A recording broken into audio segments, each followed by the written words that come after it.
been over half a year in the making, but tonight in Newcastle upon Tyne, we reach the climax of pro wrestling's most talked about tournament.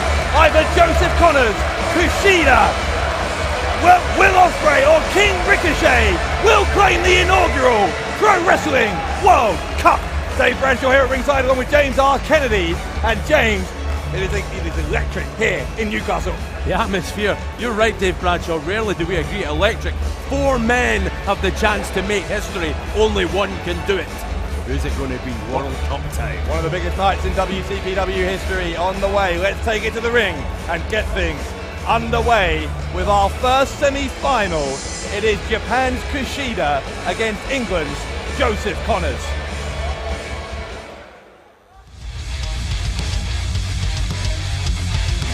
So referee, come and raise my hand right now. Get out here.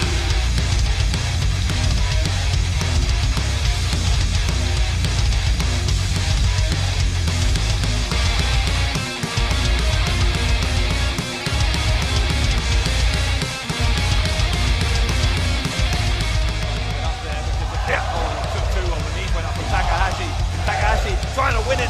Connors again kicks out and Takahashi getting ever more frustrated. Again he'll go back to the submission. Connors will roll him up and Connors got it! Connors got it!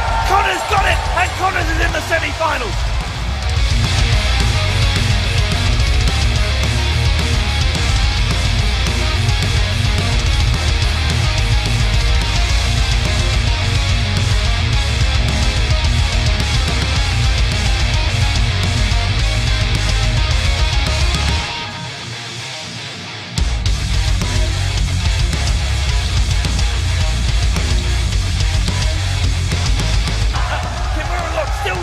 Kushida, relentless. Sabre Jr. trying to reach the ropes. Is he going to get there? Sabre Jr. he's not there. He was inches away. Kushida bridging backwards. Sabre Jr. and he got caught. Kushida's your winner. Kushida is your winner.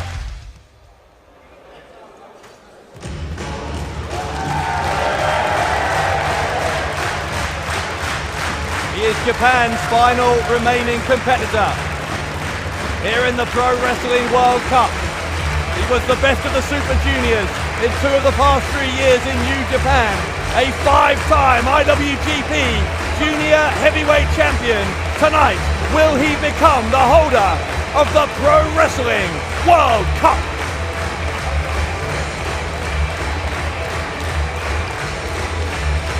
Kushida making him wait here in Newcastle, but here he is. Ladies and gentlemen, the following contest set for one fall. It is the first of 2 semi-final matches in the Pro Wrestling World Cup. Coming to the ring at this time, representing Japan. Weighing tonight at 87 kilos from Tokyo, Kushida.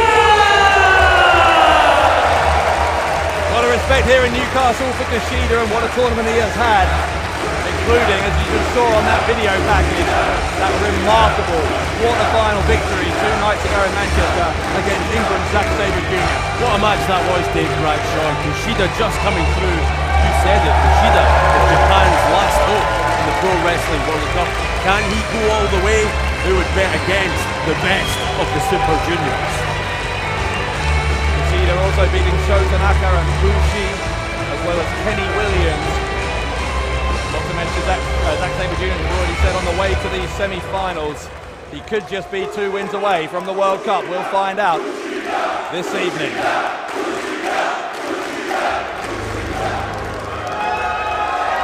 This will be a stern test for Kushida. Maybe the sternest he has faced so far in the Pro Wrestling World Cup. And isn't that remarkable to say those words? Speaking of remarkable, you cannot say that word without thinking of Joseph Connors.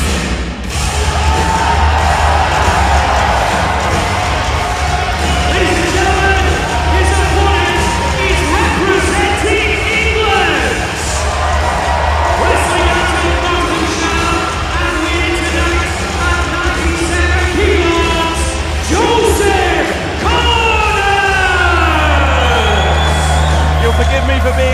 partisan.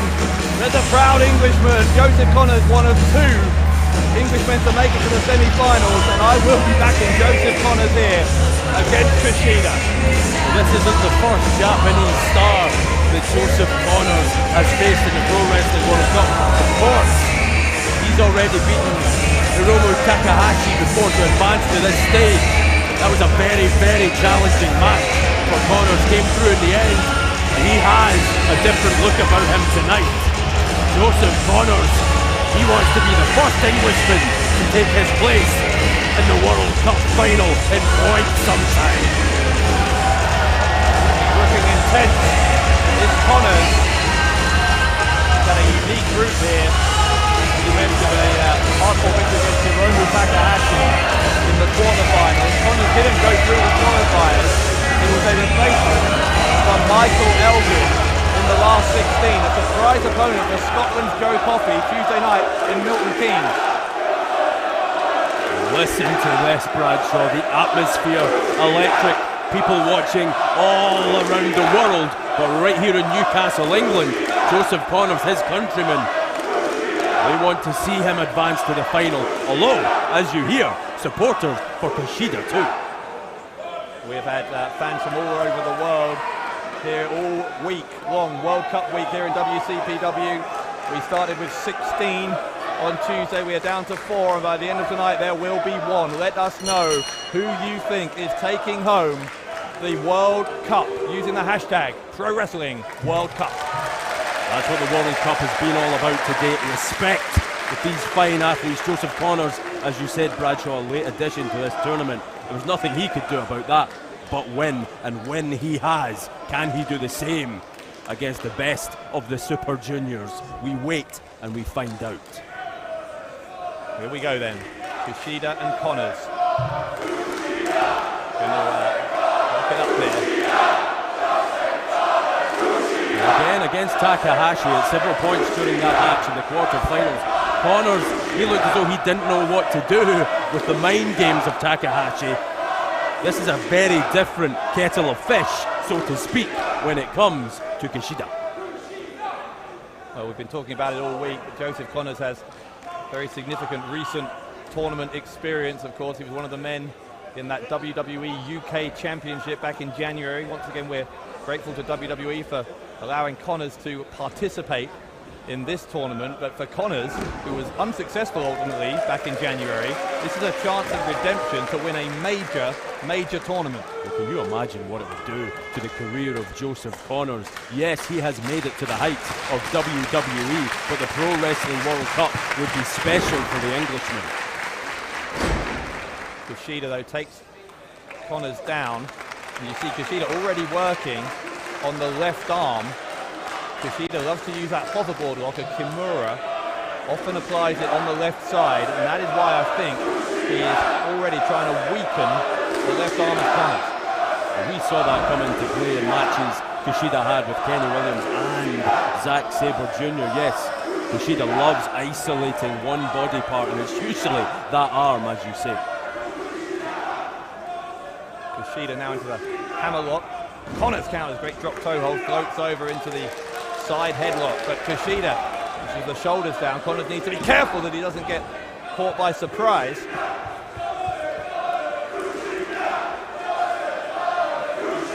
Kushida finally rolling over, getting on top of Connors. This live crowd split right down the middle. Connors back into a corner. Referee Steve Lynchey asking for a clean break, and he gets one. More respect from Kushida. Kushida, obviously, it goes without saying, I mentioned at the top of the show that he is a two-time winner of the Best of the Super Juniors, so he's had a level of success in tournament wrestling that Connors no doubt aspires to.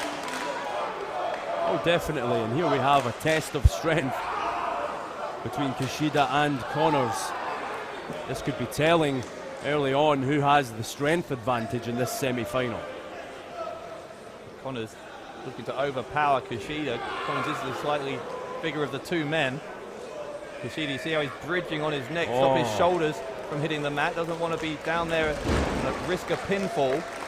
And again though, Bradshaw, look, Kushida going at that arm, coming out of that bridge and targeting the limb straight away. Head scissors, and Kushida quickly escapes. Connors though, giving him no time whatsoever. Both of these two very quick to return to offense. Connors barely escaped that kick. Yes, you can see Kushida say he almost got you, Connors, and he's right. Although Connors was victorious in that quarter-final against Takahashi on Thursday night, he was on defense for a good portion of that match. He was stopping an enormous amount of abuse from Takahashi before finally coming out on top. So Connors, I think, is going to be looking to assert himself here. I think a lot of that with Takahashi, it was mind games, as I said before, Bradshaw. I really do believe that when it came to that match between Connors and Takahashi. But today is a new day for Joseph Connors, and he looks as though he is ready to rock here in the World Cup semi-finals. Another drop toe hold. Kushida with the front face lock, and Connors is trying to wriggle himself free, but Kushida has the leverage advantage. He's got that split leg stance. Holding on, just tigerish from Kushida, and now riding Connors. We've seen this before in the Pro Wrestling World Cup. Kushida likes to do this early to set an example and send a statement. Arm drag, and another one from Kushida. Kushida, some people's pick from the beginning to win this tournament, given the success he's had so far this year. The seated senton off the apron. Hugely impressive, this man from Japan. For Kushida, this is going to be much more like the Japanese qualifiers than it was the round of 16 or the quarterfinals, because if you think about it, on both of those nights earlier this week, there was only one match for every competitor. Back in those Japanese qualifiers, you had to fight twice in one night if you wanted to be successful, and that is what Kushida or Connors will have to do here if they want to win the World Cup. Big slam from Connors. That's a great point, but Connors with the cover. And of course that brings the whole dynamic into play of making sure that you put away your opponent in the semi-finals as fast as you can, because you're going to need to conserve as much energy as possible for the final if you get that far. Definitely, these semi-finals so important that you get out of there quickly. Connors and Kushida will be well aware. Connors with Kushida backed into the corner. Connors hammering down on Kushida, one of the finest professional wrestlers England has ever produced. And Connors hooking the right leg of Kushida, gets a 2 count. And this man Connors, virtually almost, he's closer to the start of his career, certainly than he is to the end of it. But what could winning the World Cup do for the stock of Joseph Connors? This is an incredible tournament, an incredible opportunity. His stock's already obviously gone through the roof with the exposure he got in that WWE tournament in January, but you're right, this will absolutely send him sky high. If Connors could win here, he will be the talk of the wrestling world. We understand the great and the good of the pro wrestling universe are watching us all around the world here tonight, live on YouTube, as Connor hits a backbreaker and a cover for 2. Thank you for watching us wherever you are on this planet. We know we have people watching in all of the continents of the world. I don't know if you noticed there, Dave Bradshaw, but the look when Connors only got the count of 2, it was almost like a throwback to the Righteous Killer that WCPW witnessed before. That is the kind of coldness that made Joseph Connors a WCPW champion. Connors is going to charge in a baseball slide right into the left side of the ribs of Kushida. And there it is again, maybe now. Listen, we're out here talking about Kushida targeting Connors' arm. I think now Connors, he should go after those ribs of Kushida, and it looks like that's what's happening. Kushida, known for that explosive offense, and you're right, if you target the ribs, if you stop him from being able to breathe properly, then you're going to neutralize a lot of what makes Kushida such a dangerous opponent. Well, everything is restricted if you go after the ribs, and now Connors going after the neck. Think about it though. Kushida, he likes to go long in a lot of his matches. Not only is that unwise in a semi-final, but if you get some injured ribs, it's hard to breathe. Interesting to see Connors working on the neck as well. Of course, his favourite way of putting opponent away is that don't look down DDT. If you can weaken the neck, there's an advantage to that for Connors as well. Connors goes to the ropes here, leapfrog from Kushida. Kushida goes down lower, hip toss on Connors. Oh my God! The handstand and then the kick into the side of the head. Rapid fire offense from Kushida. He's now feeling it here in Newcastle. Kushida headbutts the turnbuckle. Connors tries to follow him in, ends up on the apron here. Trying to send Connors right out here in front of us. Connors gets, he's caught though. He's caught with the cross arm breaker. The cross arm breaker by Kushida. Incredible speed from the IWGP Junior Heavyweight Champion, and now he does Kimura. The hoverboard lock. The hoverboard lock. Connors knows he has to get to the bottom rope quickly, and he does. But one thing we know about Joseph Connors, we've seen it time and time again in WCPW, he will never give up without a fight. This man, don't forget, was a WCPW champion. Kushida again focusing on the left arm. He drop kicked it there as Connors was inadvertently holding it out as a target as he held the rope. Kushida charging at Connors, who spins him round and round, deposits him on his feet. Connors in the corner is gasping for air. And Connors' best he can do is move out of the way of this attempt at a charge from Kushida. But here comes Connors at DDT, leaping over the top. Super slick from the Righteous Killer. I'm going to call him that because that's what he looks like. Here comes Connors! Takes out Kushida, and Connors looking good for a spot in the World Cup final. Well, this is interesting now. We said it before, Takahashi in that match, Connors looked as though Takahashi got into his head. Connors looks as though he's the one with the mental advantage here tonight. So important that he managed to get to those ropes earlier on, escape Kushida's submission. Now, Joseph Connors can focus on taking Kushida to pieces. Connors is headed to the top floor. Hot crowd here in Newcastle, split down the middle. Kushida charges at the turnbuckle to get out of the way of Connors. He ends up getting a backbreaker from Connors, who'll pick up and slam him down hard on that back. Cover. Connors hooks the leg, gets two. Again, though, look at Joseph Connors throwing back the hair, and I bet you there's an icy cold glare in those eyes. I'm telling you, Dave, this is a throwback to Joseph Connors of old. He's right back here in the mix in WCPW in this Pro Wrestling World Cup, and he's showing what he has to offer. Connors going to the ropes, looking for a clothesline. Kushida kicks him away. Now he's got that left arm again, trying to bend it round into the hoverboard lock. Connors into the ropes. Kushida bridging backwards. This is how he beat Zack Sabre Jr., but it wasn't enough to beat Connors. Oh, the crowd believed that was three, but Connors escaping. Another roll up from Kushida. Another 2 count. Kushida tries to grab the leg. Connors into a sunset flip. Kushida's shoulders down this time. Kushida counters again. He gets 2. Kushida got Connors with his shoulders down. Connors trying to bridge up. Oh, great strength. Yeah, and great balance as well from England's Joseph Connors into a backslide. Can he get Kushida? No, he can't. Kushida breaks free. Clothesline from Connors. Both men down. Back at a stalemate now, Bradshaw. You're right. Connors and Kushida on the mat. That was almost a desperation, that clothesline from Connors. Got a back and forth here, but before that last minute or so, you were right. Connors has been on offense here. He's been dominating this match in a way that wasn't true against Takahashi in the quarterfinals.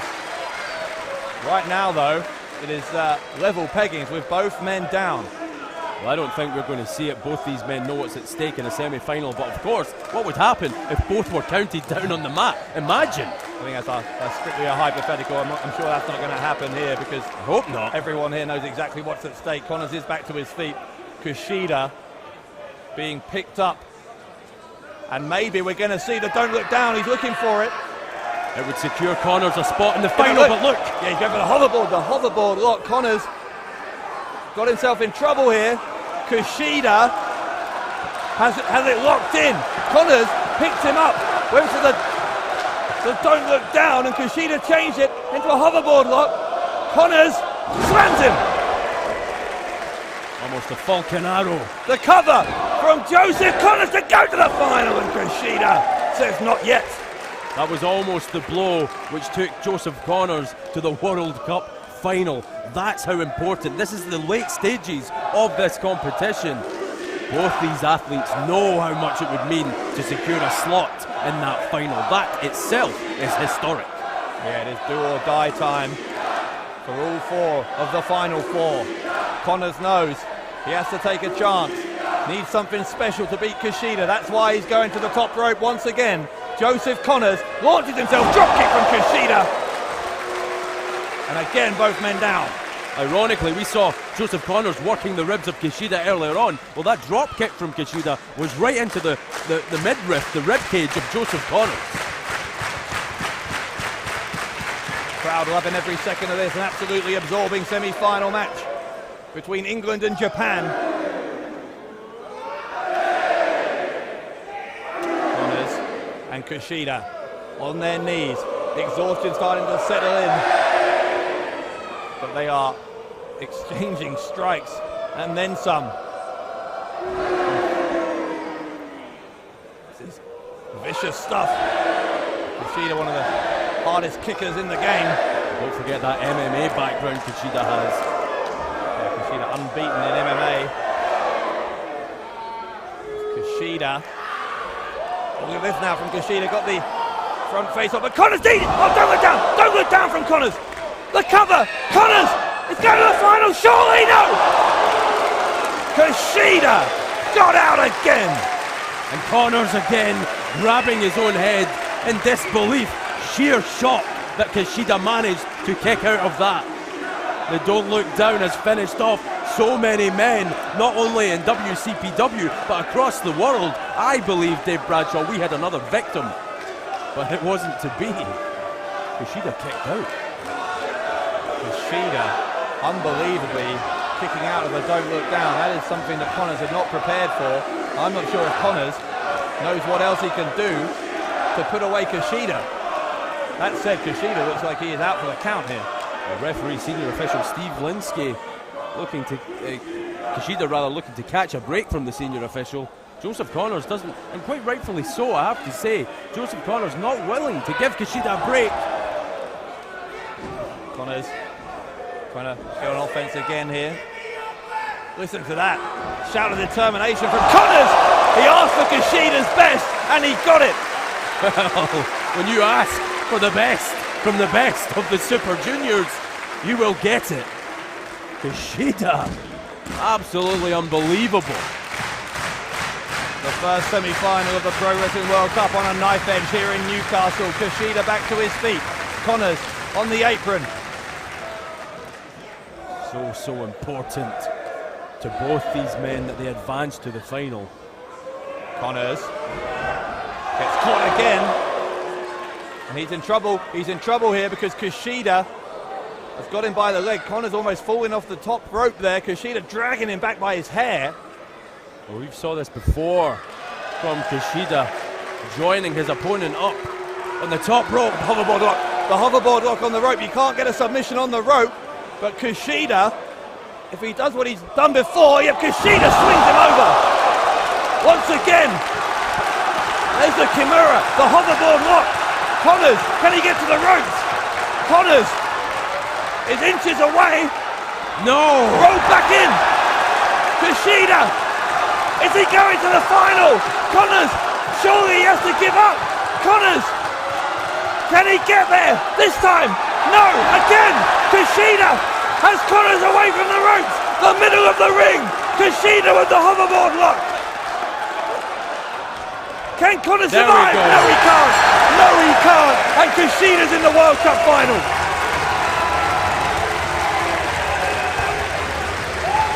What a match. Stunning, no disgrace. Ladies and gentlemen, the winner of the match, due to referee stoppage and advancing to the finals of the Pro Wrestling World Cup, the Japan representative, Kushida! Well, Joseph Connors, in fact, didn't tap out. The decision from the referee was a referee stoppage. I think Joseph Connors passed out from the sheer agony of that hoverboard lock. He absolutely refused to tap, but in the end, the pain was too much and he lost consciousness. No disgrace, as I said before, for Joseph Connors. You're absolutely right, Bradshaw. He passed out, lost consciousness. That's not Kushida's problem, though. Joseph Connors has been eliminated from the Pro Wrestling World Cup. Well, as you can see then, Kushida advances to the final. He has gone through 5 matches. He has one left. Either Will Ospreay or King Ricochet is all that stands in the way of Kushida and the Pro Wrestling World Cup. Absolutely huge, Bradshaw. Adoration from the fans for both Kushida and Connors here, as we are getting ready, obviously, for this second semi-final in just a moment. But right now, we are focusing on Joseph Connors as he is helped out of the ring. Let's right now, though, switch gears, move on to that second semi-final. Will Ospreay and Ricochet. Let's see how both of these men made it to the semi-finals.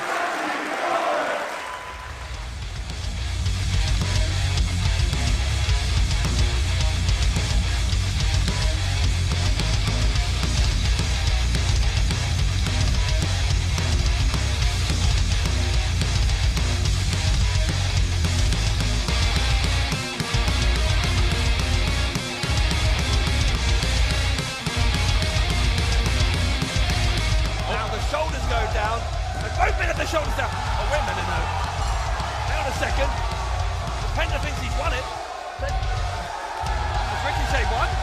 Ladies and gentlemen, the winner of this match and advancing to the semi-final on Saturday, Ricochet!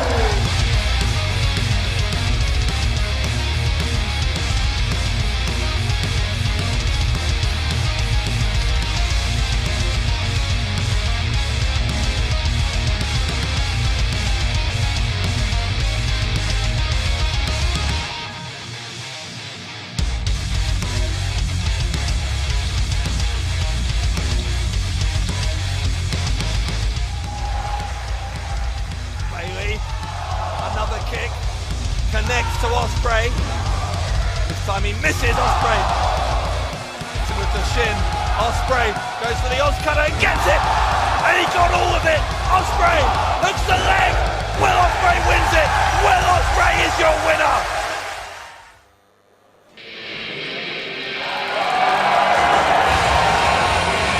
The last man standing for the United States of America. But he could be the last man standing in this whole World Cup.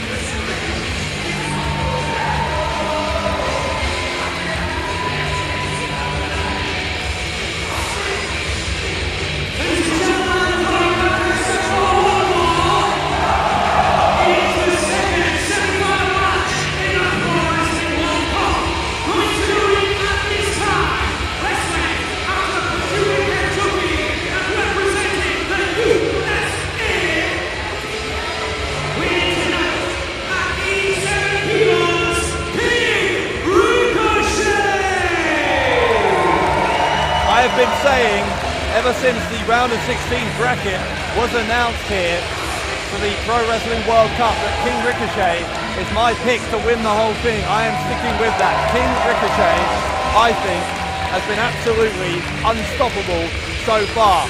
And even someone who knows him as well as Will Ospreay does, I'm not sure on this night can beat that man.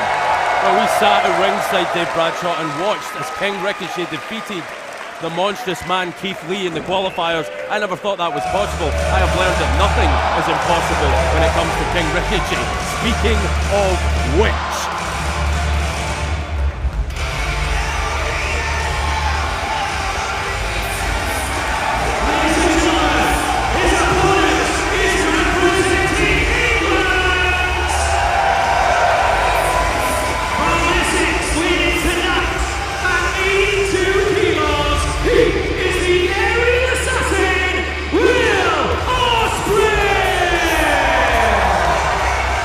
Ospreay. Some people are saying But along with Ricochet, he has revolutionized the wrestling world. He was the best of the Super Juniors in 2016 over in New Japan, the youngest man ever to win that accolade. And on course to that victory, Will Ospreay and Ricochet had a match that people around the world are still talking about to this day. Ospreay! Ospreay! Oh, went for the Oscutter from the beginning. Ricochet's going for the Penetrator. We're underway in this second semi-final at maximum speed here. Goodness me, Ricochet going to the ropes. Both of these men trying to finish it early. Wow. Ricochet and Ospreay going at it again, picking up where they left off. Both men landing on their feet. A real standoff, almost immortal combat between Ospreay and Ricochet. It's a thing of beauty when these two men collide. What an exchange to start things out between Ospreay and Ricochet. Shoulder block, nip up. Ricochet, so hard to catch, but Ospreay, the same is true of him as well. Again, they charge at each other. Ospreay handspring caught by Ricochet, who knows Ospreay's every move. Got his shoulders down for a powerbomb and a 2 count early on for Ricochet. Ospreay looking to end this one early with the odds cutter. Ricochet! Oh, torpedo into the chest of Will Ospreay. Both of these men looking to end this one early. Now that's back to what we said during the previous semi-final, Bradshaw. It's all about getting the job done as quickly as you can, because both Ricochet and Will Ospreay could potentially have 2 matches here tonight in Newcastle. Yeah, that's a great point, and also by luck of the draw there on second here as Ricochet goes for a suplex perhaps, or a brainbuster. What is this? A brainbuster on the hard staging on Ospreay. We didn't see that in Japan. Every time Ricochet and Will Ospreay come together, they offer something new. That is what makes this combination so special. What I was about to say a minute ago before that happened was that by luck of the draw, obviously Ospreay and Ricochet are on second here. And so Kushida is going to have those valuable extra minutes to recuperate ahead of whichever one of these two gentlemen he's going to face in the final. Yeah, absolutely spot on, great point. Less time for the winner of Ospreay versus Ricochet to recuperate, recover in time for that massive final. Ospreay looks as though he's not going to recover from that brainbuster on the stage.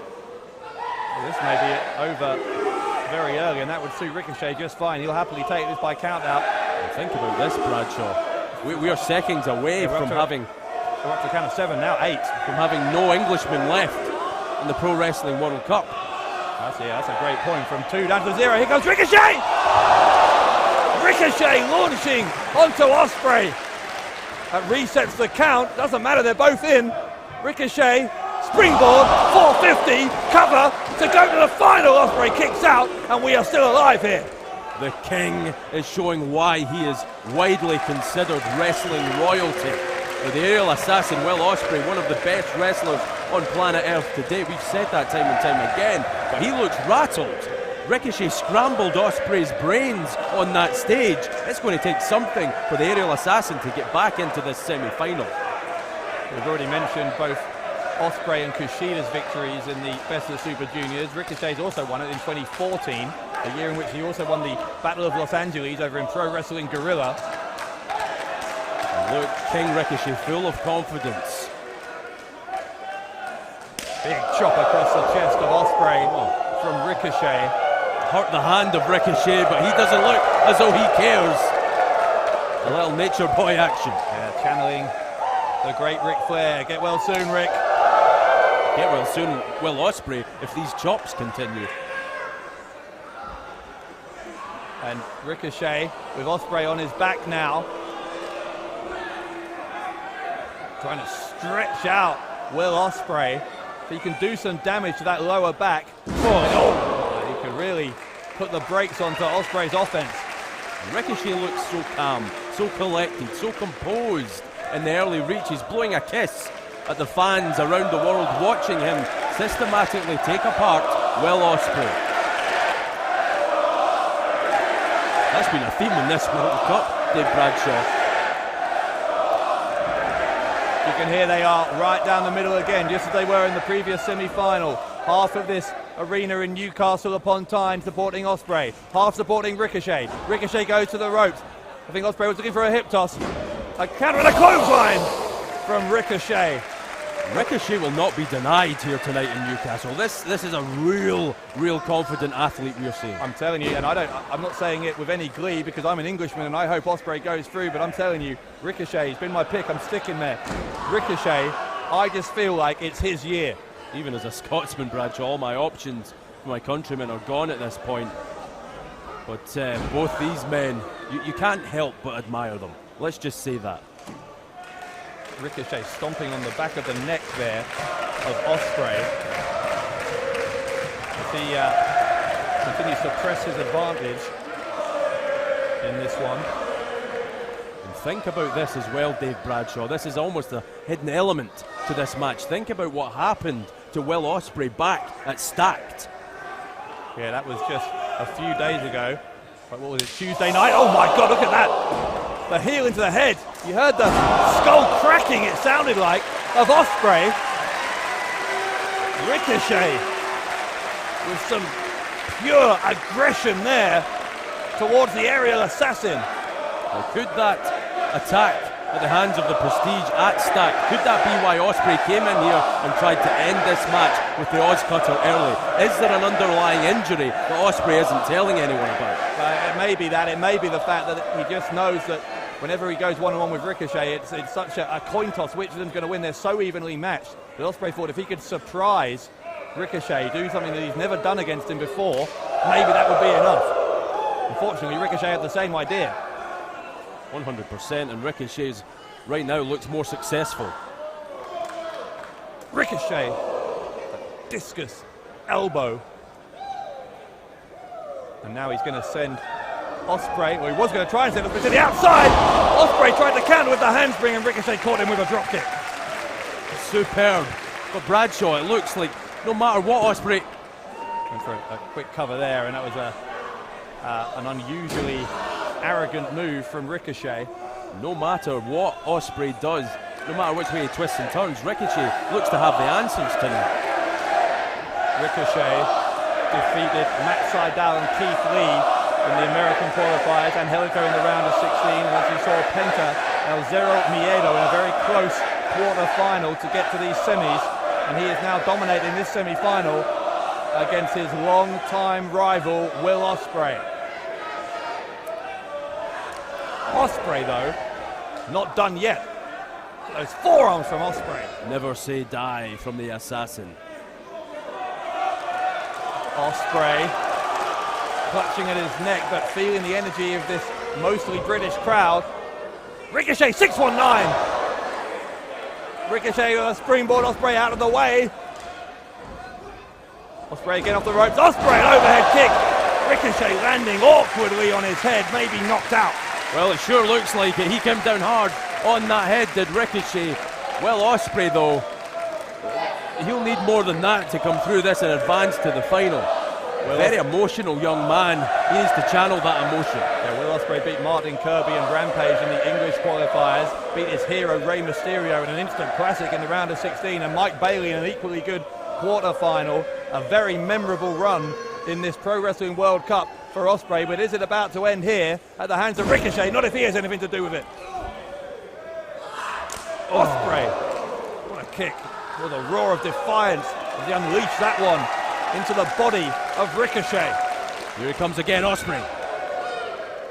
Ospreay with an uppercut and tripping the legs of Ricochet, who's down in the corner. Ospreay will take a run up at Ricochet. Ricochet caught him! Oh, Ricochet, what a catch! What a catch from King Ricochet. Maybe Ospreay was going to look for the Benadryller. Instead, Ricochet trying to slam Ospreay. Ospreay reverse Rana! And he dumped Ricochet on his head. And that's the second time in a matter of moments that Ricochet has came down hard on the top of his head. That could be very, very telling. Look at the eyes of Ricochet. He's almost glazed over, it seems like. Zombified at this point. But as you say, after those two landings on his head, there's a possibility of a concussion. If he's losing his sense of balance or anything, it looks like he is, then Ricochet, a much less dangerous prospect than he would be otherwise. This could be a turning point for Will Ospreay. Ospreay will launch. Leaping forearm there. Everything also causing pain to shoot through the neck of Will Ospreay, even when he's on the offensive. He has to ignore that pain if he hopes to advance to the semi-finals. Ospreay advance to the finals from the semi-finals. going to the Rainmaker. That move that he learned from his friend and mentor Kazuchika Okada in the Chaos faction in New Japan. Ricochet countered. He's still holding on to the wrist. Is Ospreay, or at least he was. Discus clothesline takes Ospreay down. And Ospreay just looked like he was shot out of a cannon there. That another brutal clothesline from Ricochet. Both men down. We have a count on here. You think of the emotion, Dave Bradshaw, and Milton Keynes for Will Ospreay facing his idol, his hero, Rey Mysterio, and not only that, defeating him to advance from the round of 16, also beating Mike Bailey in another stunner. Ospreay will have to do something similar here tonight in Newcastle against Ricochet. Ricochet is first to his feet. Ospreay still holding that neck, looking like he's in considerable discomfort. Interestingly, you talk about Ospreay's victory over his hero Rey Mysterio. Well, Rey Mysterio is also a hero for Ricochet, who faced him Tuesday night at a Stacked.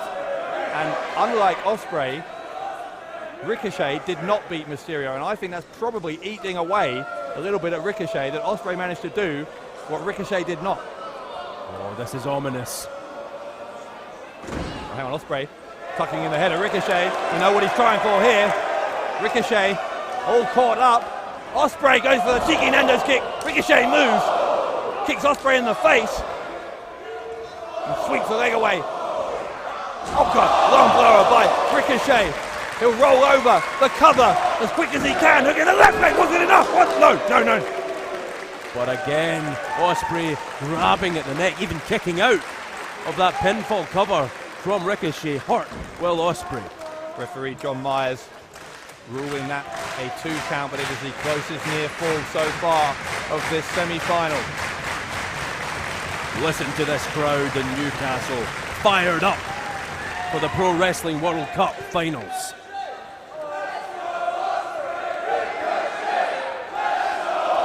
Once again, split completely down the middle here. Fans from the United States have come over. A great many of them we've had the privilege of meeting all around the country during this World Cup week here. A considerable Ricochet contingent in attendance tonight.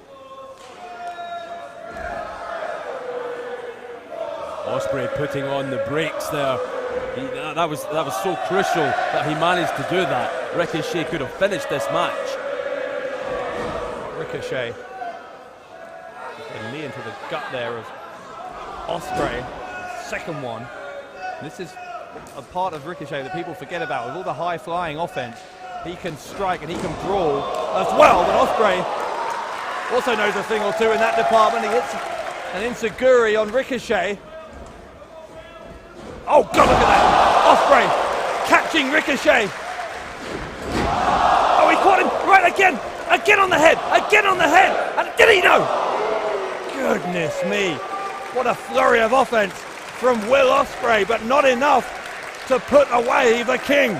I don't envy you on play-by-play, Bradshaw, having to call all these sequences between Will Ospreay and Ricochet. It's so fast-paced, and this is why this combination has made it to the semi-finals. Well, every time they meet, they invent new moves.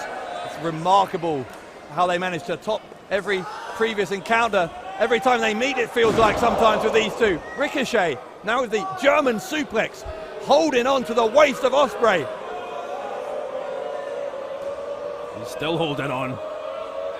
Oh God, right on the back of the head that time. Real high angle on that second German suplex from Ricochet. Ricochet still holding on to Will Ospreay. Ospreay is almost a dead weight, you feel like, at this point. Ospreay, a third German suplex, this one with the release, sends Ospreay halfway across the ring.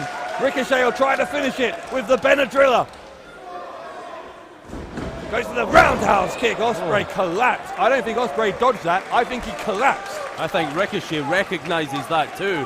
Ricochet believed he put everything he had into that kick. The Benadrylla nearly caught Ospreay, but you're right, Bradshaw. Ospreay just falling by happenstance out of harm's way. Ricochet now stalking Ospreay. Oh, Ricochet taunting the English contingent here who are pro Ospreay, saying, I don't hear you anymore, as he realizes in his mind, I think, he thinks this is over, and he may be right, because Ospreay, look at Ospreay, can't even sit up. It's like he's not even animated at this point. Oh! Ospreay though. Spoke too soon. As long as he's still conscious, as long as he's got air in his lungs, Will Ospreay and Ricochet will try and fight. They would fight forever if they could. Ricochet. Go for the Benadrylla maybe. Oh, Ospreay landed on his feet. But Ricochet will catch him, drops him hard on the back of his head, hooks the leg, and Ricochet, yes, no. Ricochet at 2 9/10 against Ospreay. What will it take from Ricochet? That's what's going through the American's mind right now. As the sole USA representative in this World Cup, he feels the weight, the burden of responsibility to represent his country. Well, of course, Ospreay is now the sole English representative, with Joseph Connors eliminated. As it swings both ways, you're right. Ricochet, another big kick into the head of Ospreay. This is getting a little uncomfortable to watch. Ospreay is so unsteady here. Oh my God. Stiff boots right to the side of Ospreay's head. Ricochet is showing a bit of it's the word I'm looking for here, Bradshaw, a bit of arrogance almost in this match. Well, I don't know if it's arrogance, but he's letting Will Ospreay know that every time you get up, I will kick you again. And again, and again, until you stay down. Oh, Ospreay needs to stay down. This is getting to be dangerous now for Will Ospreay. Ospreay counted! Oh my God! Ospreay counted! Ospreay counted! Ospreay got it! Ospreay got it! Ospreay! Ospreay!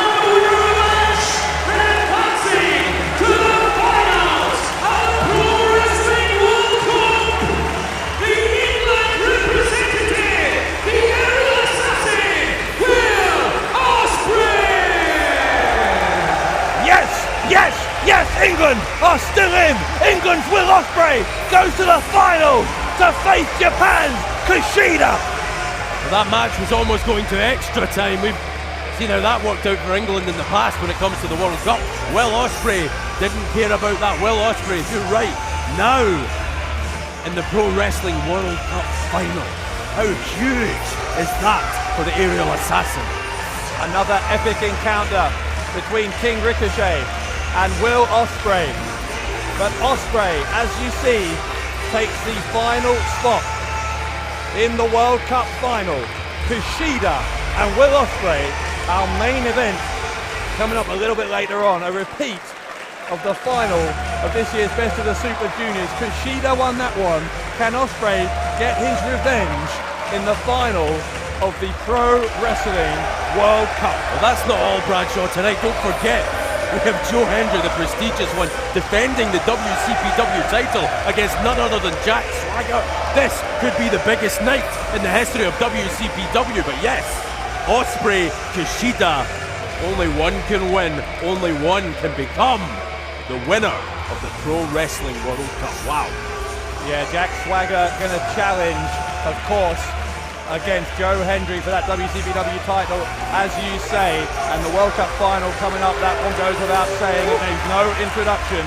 Right now, though, we're going to go to two more men who've had incredible performances in this Pro Wrestling World Cup, both of them reaching the quarter-finals. Mexico's Penta, El Zero Miedo, against Canada's Speedball, Mike Bailey. They have both impressed so much, gained new fans from all around the world. They are going one-on-one next. But right now, all of the attention belongs to Will Ospreay, who has just put in one of the finest performances of his career to make it to the final, having defeated his arch-rival, King Ricochet. What a match. What a pair of semi-finals in this Pro Wrestling World Cup. Let's take it back to the ring.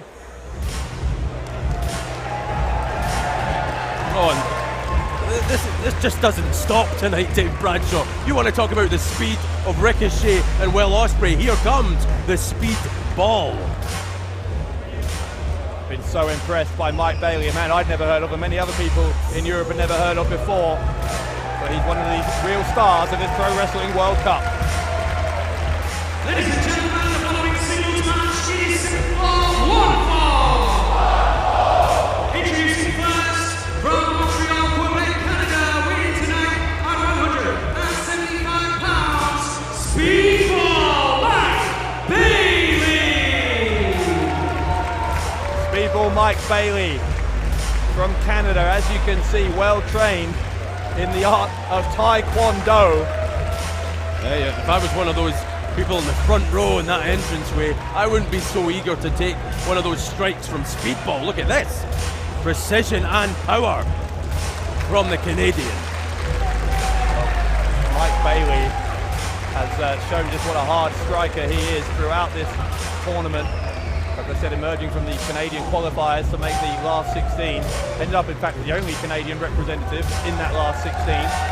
Finally making it as far as the quarterfinals after what many people thought was an upset in the last 16 against Travis Banks. Here comes a very different character though, Dave Bradshaw. Mike Bailey, super respectful. Penta. Well, this man has no fear. Same can't be said for me.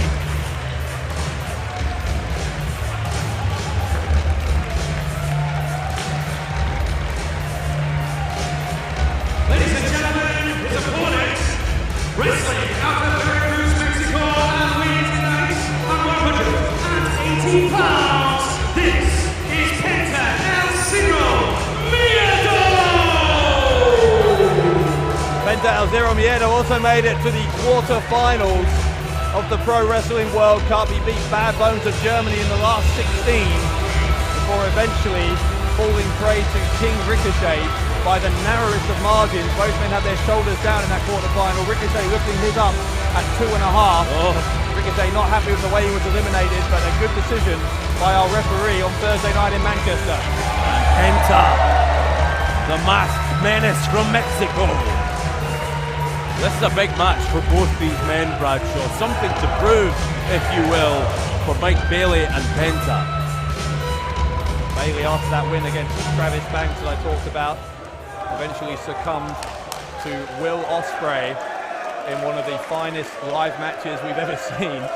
What a remarkable showdown that was in Manchester. Superb. Absolutely superb, and I have the feeling we may see another one from Speedball. Well, by the end of tonight, Bailey may be able to take the consolation that he lost to the eventual winner of the Pro Wrestling World Cup if Ospreay can pull it off one more time against Kushida in our main event a little bit later on. So fine were the margins for Mike Bailey in the Pro Wrestling World Cup. Here tonight, though, something different is at stake. This is a chance to get his head back in the game. No fear. Yeah, Penta saying zero miedo means zero fear in Spanish. Bailey offers a respectful bow. And Penta lining something up here.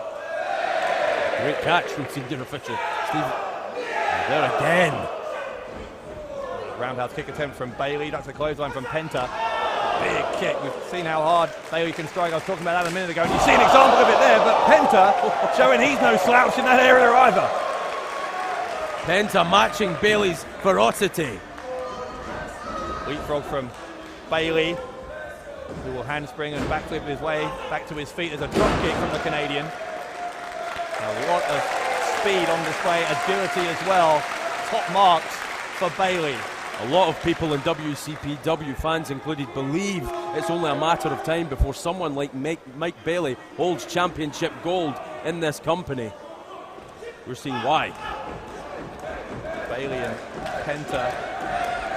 Oh, look at this from Bailey, the quick fire kicks into the chest. How many is that? Nearly 20 of them now. I've lost count. Onto Penta. He's still going. He can do this all night. We may be into triple figures before this one's said and done. Goodness me, look at this. Look at this. I'm tired just watching Mike Bailey Always impressive. Strike after strike after strike. And Penta falling out of the ring. Needs some respite. You're damn right he's getting out of the ring. Who wouldn't need a timeout after that from Bailey? Bailey over the top. Oh, Bailey, I think, was trying for a Hurricane Rana, but Penta, the bigger of the two men, has caught him. Powerbomb onto the corner of the ring apron. The back of Speedball's head.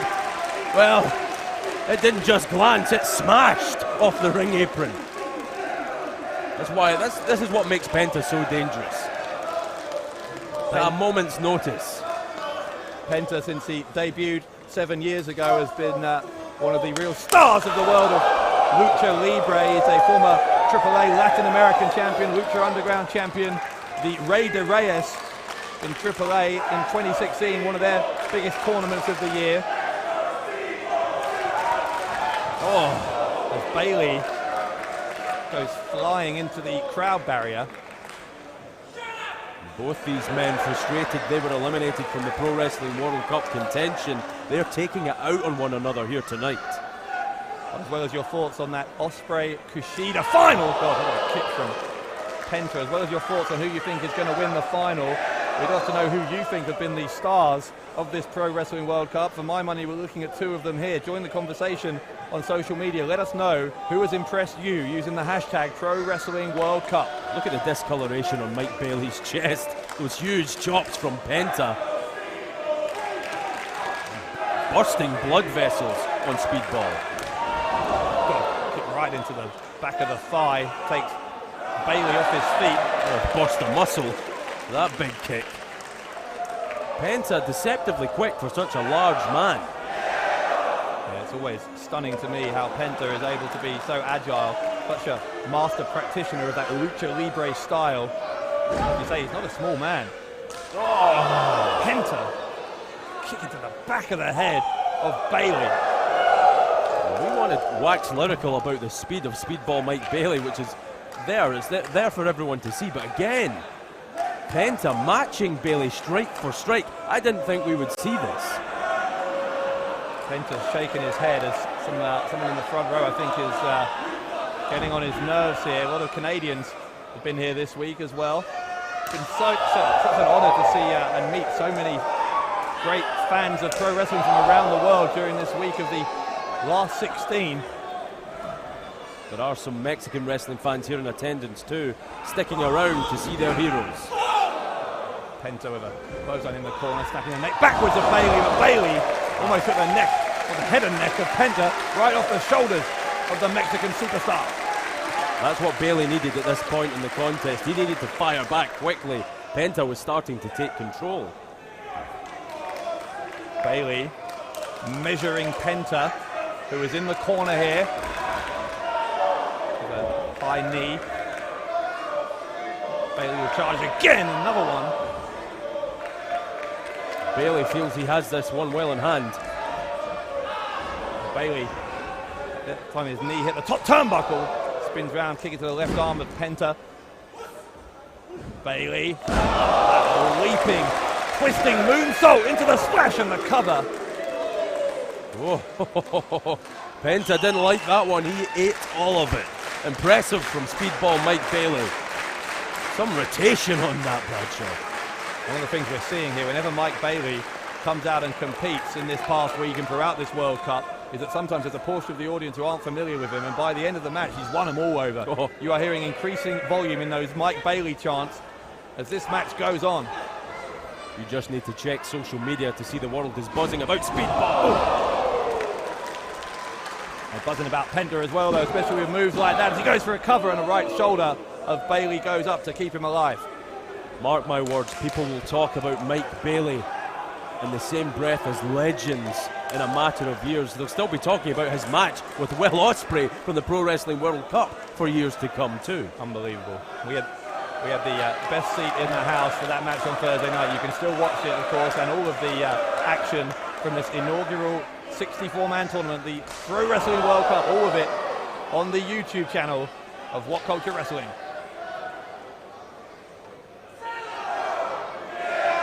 Zero Miedo says Penta, he's going to go for the fear factor, that package pile driver.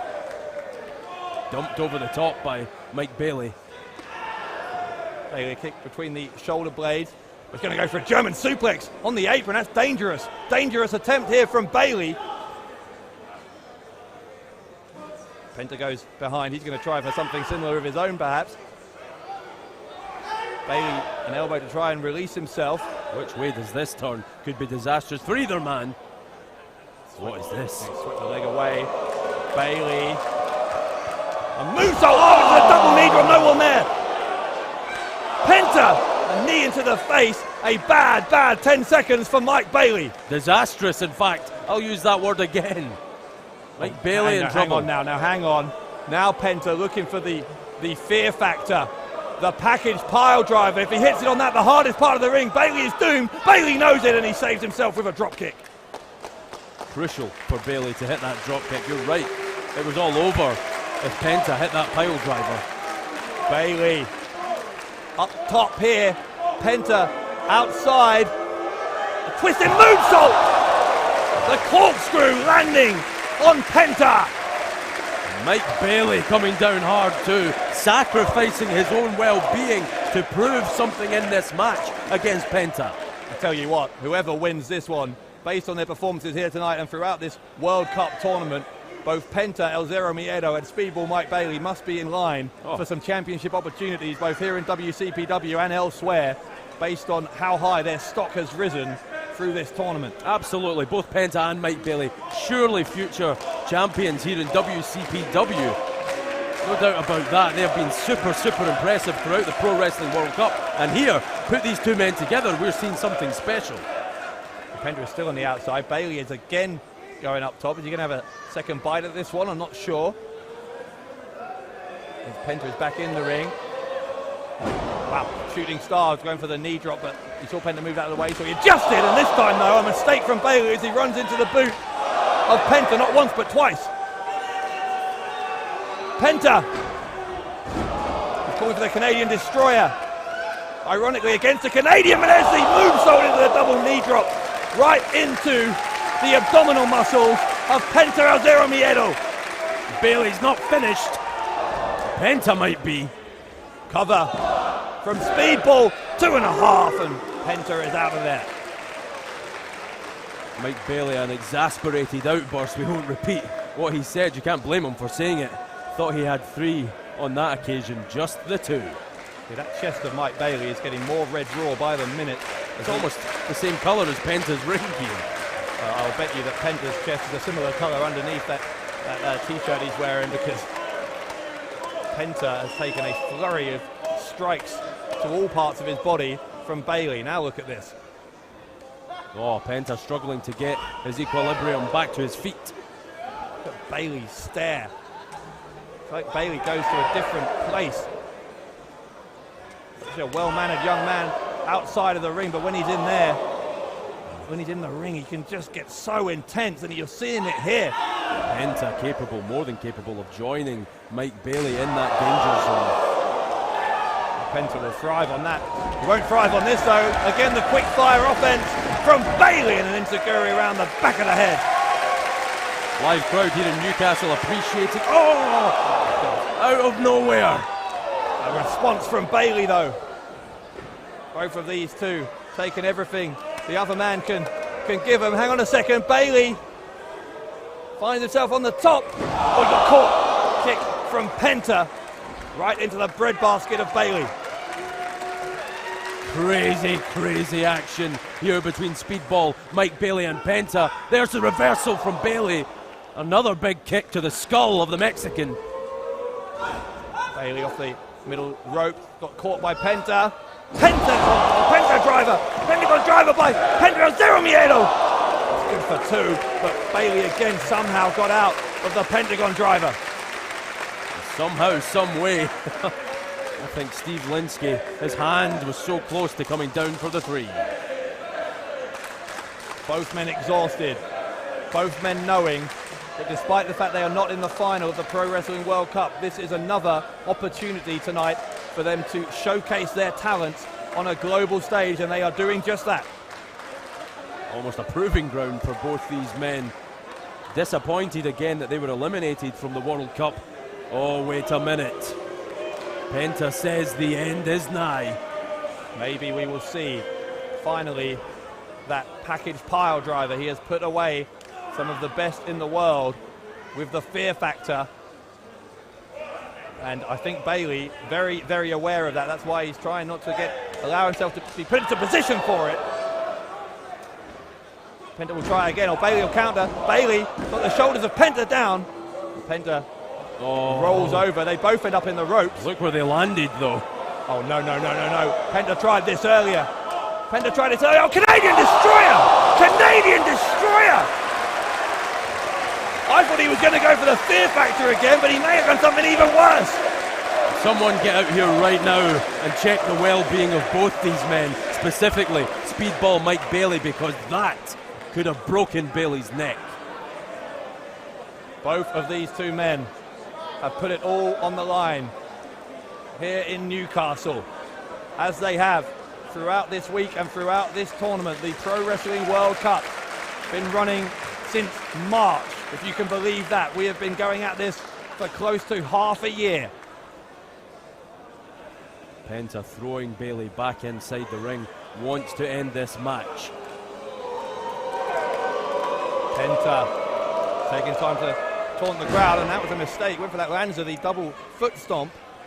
Oh, hang on, he's caught Bailey though. Bailey, snake eyes into the top turnbuckle. How has Bailey recovered from what we just saw on the ring apron? I don't have the answers to that one, but this match, it rages on. Now what is Penta doing here? No.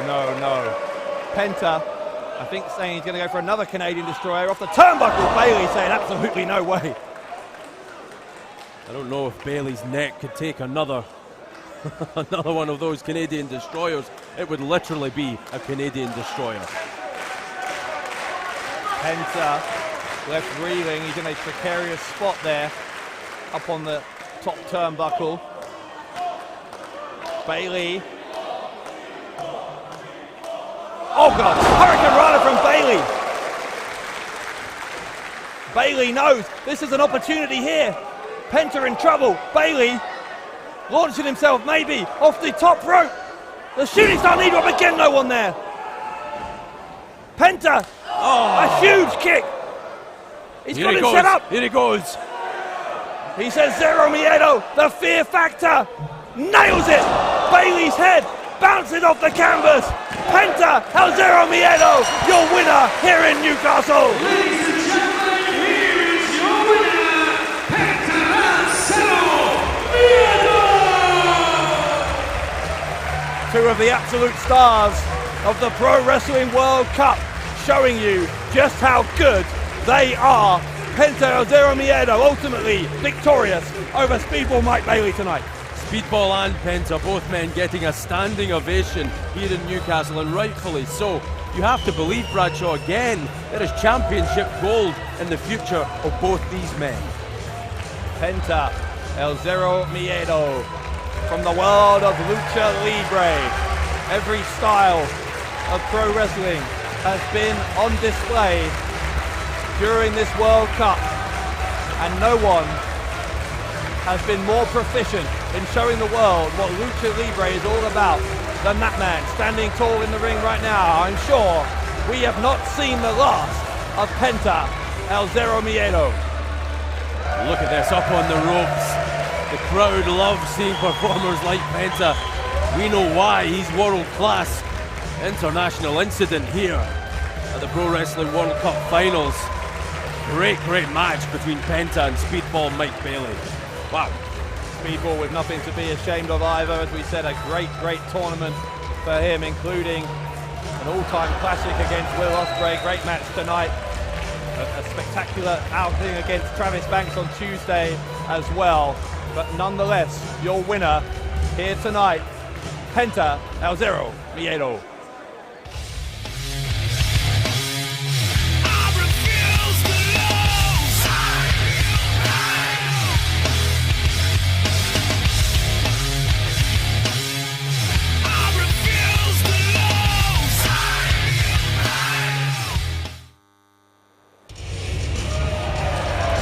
Oh no.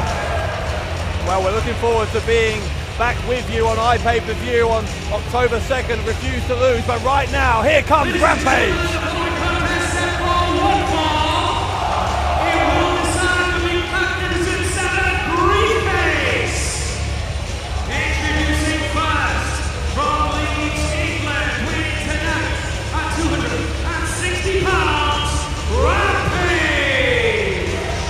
The Magnificent Seven briefcase about to be decided.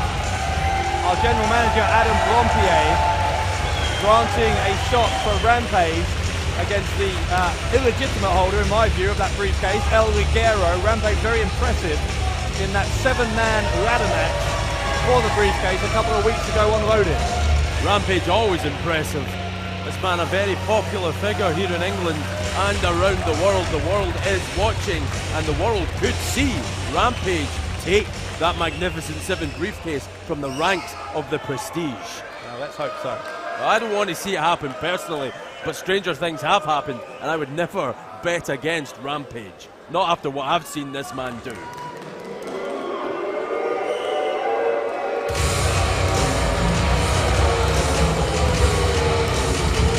Here he comes. He is 1/5 of the Prestige, the Mexican sensation, and the holder of the Magnificent Seven briefcase.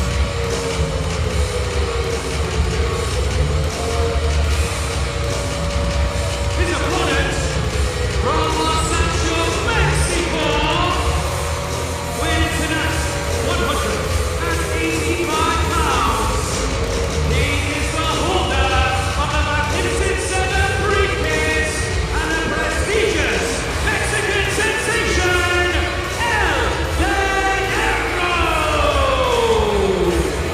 El Ligero with that Magnificent Seven briefcase, which at least hypothetically allows him a shot at the WCPW title at a time and place of his choosing, although I say hypothetically because I doubt that El Ligero has any plans to cash it in while his good buddy Joe Hendry is the champion. Well, there's no way Joe Hendry or any other member of the Prestige would want El Ligero to lose that briefcase. That could spell trouble. Most of all, they do not want to see that briefcase in the possession of a man the size, the power, the stature of Rampage. Adam Blompier, ever since he's become general manager here in What Culture Pro Wrestling, has been getting constant headaches having to deal with the Prestige. And after their recent behaviour, really their behaviour throughout the time they've been formed, Blompier deciding that El Ligero should put the briefcase on the line here tonight. How wise of our esteemed general manager Adam Blampide to come up with that master plan. Blampide. Have you never heard Joe Coffey say it? Adam Blampide. And look, El Ligero looking to jumpstart this match. Well, that may have been a mistake on the part of Ligero. You do not want to anger the beast that is Rampage. I like it. Oh, look. Tremendous strikes from El Ligero. They're having no effect, shall we say. Oh God, Rampage. Rampage has grabbed him. Chokes him, is it? I think he was going to try and choke him out, but Ligero battled himself free with that elbow. Rampage. Try and pick Ligero up, instead he gets Hurricane Rana'd. But Rampage! Oh, well, nothing pretty about that, but Rampage with a shoulder block right into the back sends Ligero unceremoniously toppling to the outside. I would even go so far as to suggest Rampage does not like pretty. Never mind nothing pretty about that. This man is sheer raw power. He definitely doesn't like El Ligero. He's chasing him around the ring. Not many fans like El Ligero after the way he's changed his outlook on life, shall we say, to put it politely, in the past few months. And that, El Ligero cannot win this match if he goes power for power with Rampage. He must use his quickness and shrewdness and his speed, basically, to get past Rampage and keep that Magnificent Seven briefcase. El Ligero was our first ever internet champion here in WCPW. He's an internet sensation, the prestigious Mexican sensation. Rampage, though, maybe going to try for the powerbomb, for the boot, and Ligero cowering away and asking for a timeout. I'm not surprised. I'd be asking for some sort of Ferrari or motor car from a Formula One to get me as far away from Rampage in as quick a time as possible. Or do you think Ligero should run away? That's your advice? Absolutely. Look at Rampage. Rampage is offering Ligero a free shot. I've seen what this man can do, and it terrified me to my very core. Ligero, I think he's going to take a run-up for this freebie he's being given by Rampage. Oh, Rampage catches him, and that was a trap. A very obvious trap that Ligero fell into. It's a twap. Ligero going to look for the C4L, is he? Well, not sure what that was, but it was not good. Well, it didn't quite work, did it? And Rampage joining this capacity crowd here in Newcastle and poking fun at El Ligero for even trying that one. Rampage going to try for the pile driver to end it. And I'm not sure that the Prestige are in for a very good night here. El Ligero looks on course to lose this Magnificent 7 briefcase if he's not careful. And if things go the way I think they are, then by the end of the night, they may not have the WCPW title either. Hasn't been a good week for the Prestige so far. Will Ospreay, of course, at Stack, refusing to join their ranks. And now you're right, Dave Bradshaw, the Prestige could lose the Magnificent 7 briefcase. I don't want to see that happen, please, no. Rampage is going to scoop Ligero up, slam him down. Beast-like power from Rampage. Oh. Elbow from the big man. Rampage was very pleased to be in his hometown of Leeds. The first time we were ever in Leeds was on Tuesday night at Stack. I wasn't happy to be in Leeds. I didn't tell Rampage that. No, they weren't happy to have you either. I ran away as soon as this man came in the building. Running away seems to be a common theme with you. I used to be a sprinter in my high school days, Dave Bradshaw. I'm a hell of an athlete. Again, Rampage looking for the pile driver. El Ligero is on the middle turnbuckle. Oh yeah, you're a real genius. El Ligero, so proud of himself. Well, how did that work out, Ligero? Oh no. Rampage pulls him up by the neck and then clotheslines him down. Rampage is just a step ahead of Ligero all the time. There's an Uranagi slam from the big man. Rampage throughout this past, year and a bit now of his time in WCPW. Bradshaw, I hate to admit it, but I'm feeling this Magnificent 7 briefcase slip away from the Prestige before our very eyes. Ligero kicks Rampage in the head. I was going to say Rampage throughout the past year has been in hot pursuit of the WCPW title, and if he can become the holder of the Magnificent 7 briefcase, that'll obviously bring him one step closer again. Disaster for Joe Hendry. This is not what he needs tonight, the prestigious one. Ligero picking up that briefcase. Not sure what he's thinking he's going to do with that, because it's not a no disqualification match in any case. He got caught red-handed. Caught red-handed by Rampage. Pink-handed with the... low blow! Oh, come on! The low blow, the small package from El Ligero. Ridiculous! Ridiculous! Ladies and gentlemen, here's your winner, and still holder of the Magnificent 7 briefcase, El Ligero! The Prestige still have the Magnificent 7 briefcase, Bradshaw. This is what needs to happen tonight, and also, don't forget, we're going to see the prestigious one defend his WCPW title tonight and leave here the Prestige with all the marbles. El Ligero, by hook or by crook, holding on here to the Magnificent 7 briefcase with a low blow, and then the inside cradle to take out Rampage. That was ridiculous. We apologise for the ending to that match. El Ligero and the Prestige, by any means necessary, liking to get their way whenever they can, and I'm sure Joe Hendry will do whatever it takes a little bit later on. When he defends his WCPW title a little bit later on against Jack Swagger. Let me tell you something about Joe Hendry. He is so prepared for this match. Jack Swagger disrespected Joe Hendry years ago. Big-timed him, if you will. It all changes tonight because Joe Hendry is the WCPW champion for a reason. Joe Hendry is the prestigious one. Oh, God. That's our general manager's music. No, this idiot. Way ruined my mood. Adam Blompier's music. Rampage. Always a pleasure to hear from our general manager. What's he going to say? What's he going to say here? Paying you extra. How are you enjoying the World Cup so far, Newcastle? Hey, I am not going to take that much more of your time. We still have some amazing matches left, not to mention the final between Kushida and Ospreay to determine the first ever winner of the Pro Wrestling World Cup. But WCPW never stops. A month from now, on October 2nd, we will be back in Newcastle for our next iPay-per-view, Refuse to Lose. So I just want to use this opportunity while you're all here to announce the first official match at Refuse to Lose. Now, at the quarterfinals in Manchester, we saw the team of War Machine and Marty Skrull. We saw War Machine abandon Marty Skrull to the wolves that are the Prestige.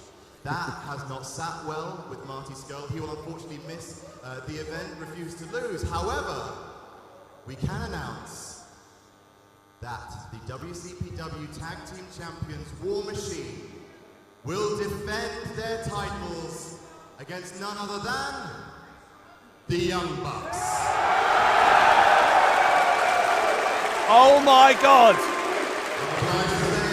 Tickets are available now at WCPW. You're welcome. My God. I have to give Adam Blampide some credit. That's a hell of an announcement for Refuse to Lose. The Young Bucks against the War Machine with the tag gold at stake. Young Bucks, the War Machine, the WCPW Tag Team titles, October the 2nd, Refuse to Lose on iPay-per-view.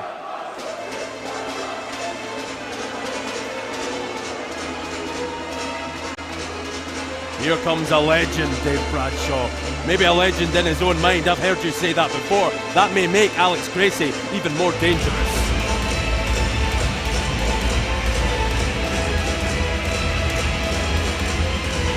Where is he then? Being a legend. That's what legends do, Dave Bradshaw. They are always a legend. We do have other business to take care of tonight, you know, Gracie.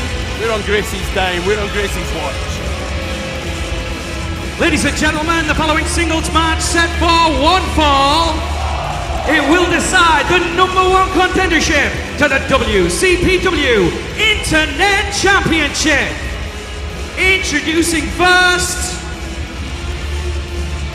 Where is he? Where's he gone? Again, not like we're in a hurry or anything. Maybe Gracie doesn't think Newcastle is worthy of his presence. I would have to agree with that. Well, fine by me. Let him leave. Ladies and gentlemen, coming to the ring at this time, from Nottingham, he is the legend, Alex Gracie. Look at what he is wearing. You know, it takes a bold man to wear a Nottingham Forest shirt and walk with a swagger. Well, we're not going to get into that, but Alex Gracie, a huge fan of his hometown team. Newcastle won't like it. Gracie, he doesn't care. Prospect became legend, Bradshaw. I wasn't aware that Nottingham Forest was still in business. Last time they were relevant was about 1980. Alex Gracie's very much in business, paying good money to Bad Bones to take care of his problems.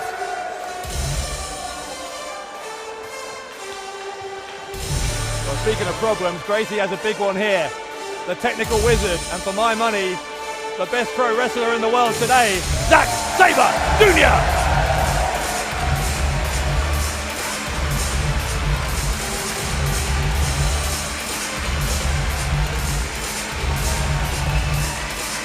Technical ecstasy.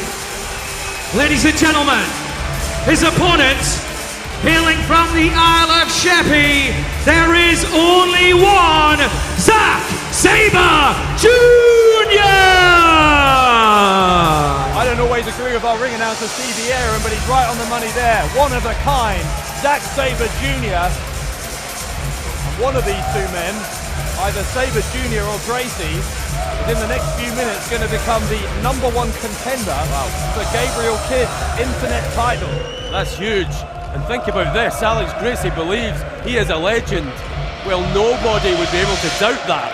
If Gracie could get by Zack Sabre Jr. and then defeat Gabriel Kidd for that WCPW Internet title. So Gracie and Kidd Well, Gracie and Sabre Jr. rather. Now you're getting ahead of Gonna yourself. face off. Gracie would like to face Kid. This is a huge match for Alex Gracie. Tag team star in WCPW for much of the past year, now standing on his own merits. Sabre Jr., of course, has been a huge part of the Pro Wrestling World Cup this past week. Lost in the quarterfinals to Kushida, who we're going to see in the final a little bit later on. And this is interesting. Zack Sabre Jr. always likes to pick one body part and stick to it throughout the entirety of a match. Alex Gracie will be fully aware of that. This man does his homework. Gracie well versed in a variety of martial arts. Yeah, we've seen it before. Sabre Jr., a student of the mat game since he was a young boy. Trained at NWA UK Hammerlock, the legendary school that produced the likes of Finn Balor and Doug Williams, among many others. There's no doubt that Zack Sabre Jr. will be the favourite here in Newcastle, and not least because of the colours Alex Gracie came out wearing, but Gracie can't let that affect him during this match. Sabre has legs wrapped around the head of Alex Gracie. Gracie, though, is on top. Sabre needs to be careful, his shoulders don't stay down. All it takes is 3 seconds, Bradshaw. We saw a technical masterclass between Sabre Jr. and Kushida in that quarter-final on Thursday. Gracie just pushing away repeatedly at the chest of Sabre Jr. Yeah, well, you're not going to get the kind of respect and basic courtesy that you get from Kushida when you're facing Gracie. Again, though, Gracie believes that he is the best. And that's half the battle, Bradshaw. This man he's a real deep thinker. I know that personally from working with him in Prospect. I'm sorry, you think when a man who has such a high opinion of himself that he decides to call himself a legend, you think that's a positive character attribute, do you? Absolutely, yes I do. Self-belief, it breeds winning, and that is all that matters in pro wrestling. Alex Gracie is fully aware of that. Look at Sabre Jr. squeezing the head of Gracie again. Gracie's head may be turning blue here, and he's got the left leg as well, bending that backwards. Manipulating body parts. Gracie again, though, got the shoulders down briefly. Gracie has to watch the leg there. Zack Sabre Jr. was working on the arm earlier in the match. Now he focuses on the leg. Gracie not looking too sprightly after that. Sabre Jr. just taking his time here, as is Gracie. High stakes here, clearly. With a shot at the internet title somewhere down the road, on the line. Oh, Gracie screaming out in pain. Twisting the neck there is Sabre Jr. It's wrenching at the neck. And Gracie demanding a break. Referee Linsky saying that both men need to break. They've got a tangle of arms there. Oh. That wasn't exactly a clean break. Nose to nose. Gracie so eager to prove himself here in singles competition. There's an internet title shot at stake here. Yeah. Gracie is Gracie clearly looking like he's annoyed by the progress of Sabre Jr. I should say, and Sabre Jr. kicking the elbow of Gracie. My word. That's what Gracie had to avoid. That's going to hurt for the rest of this match. Again, both of these men so badly want a shot at Gabriel Kidd's internet title. You have to believe that the champion is watching on. Who will he face? He's bending the fingers as he Sabre Jr. Look at this. Constantly twisting at any spare limb of his opponent. It's a clinic anytime Zack Sabre Jr. is in that ring, and again down on the arm. Gracie feeling the pain again of that move from Sabre Jr., who's going to try and do more damage. Sabre Jr. likes to use the Article 50, as he calls it, the cross arm breaker, to put away opponents. Been doing that for years, and we're looking for another clean break here. We didn't get one last time. We're not going to get one this time either. Gracie over the head of the referee, striking Zack Sabre Jr. Oh, look at that. This is a different Alex Gracie than the man I knew, Bradshaw. He's taken things to a whole new level. Yeah, well, Gracie's talent inside the ring is not in doubt, but his credentials as a human being are in considerable doubt after he betrayed his best friend and longtime tag team partner, Lucas Archer, a couple of months ago. Archer and Gracie were almost like brothers. I didn't think anything could separate them. James R. Kennedy couldn't, Drake couldn't. Nothing could separate these men. Alex Gracie was the one who made the decision to split that team. Sabre Jr. trying to bend the fingers again. Instead he's put the boot of Gracie into his throat, right into the windpipe there of Sabre Jr. and that will slow this technical wizard from Kent right down. Well, you can hear that the crowd almost stunned into silence here, believing that Zack Sabre Jr. would have put Alex Gracie away by now, but not so fast. This man doesn't call himself a legend for no reason. Gracie with a big body slam. Sabre Jr. not even allowing a 1 count there. Oh, Might have a choice after that because Gracie bringing things up a couple of gears here in terms of the intensity of his offense. He'll go for a cover here, he hooks the leg. A 2 count, and Sabre Jr. is feeling the pain here from Alex Gracie. Gracie able to turn the tables quite effectively in the past couple of minutes. like Gracie just, well, he was bad-mouthing Zack Sabre Jr. there. That caused the technical wizard to blast him with a huge forearm, big uppercut. Sabre tried to charge, got a low sidewalk slam from Gracie. Gracie will try again for the cover, another 2 count. Gracie's going for a lot of covers here. He knows what's at stake here. This is all about getting a shot at Gabriel Kidd in the internet title. Alex Gracie knows with championship gold comes status, and that's what he wants for his singles career in WCPW. Sabre Jr. having another great year worldwide. He has been having every year for the past several. He's recently just come back from the G1 Climax tournament in New Japan. Look at those strikes from Gracie, though.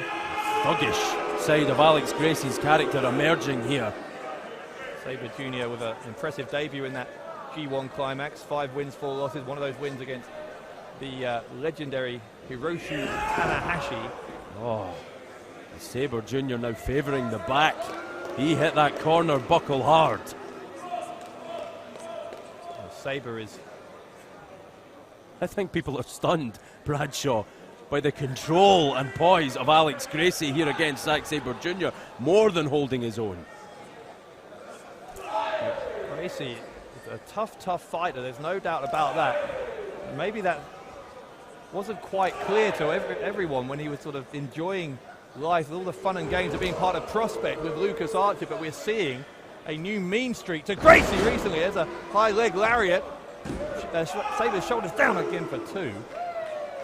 Close but no cigar for Gracie. He looks at senior official Steve Linsky with a really angry look in his eyes.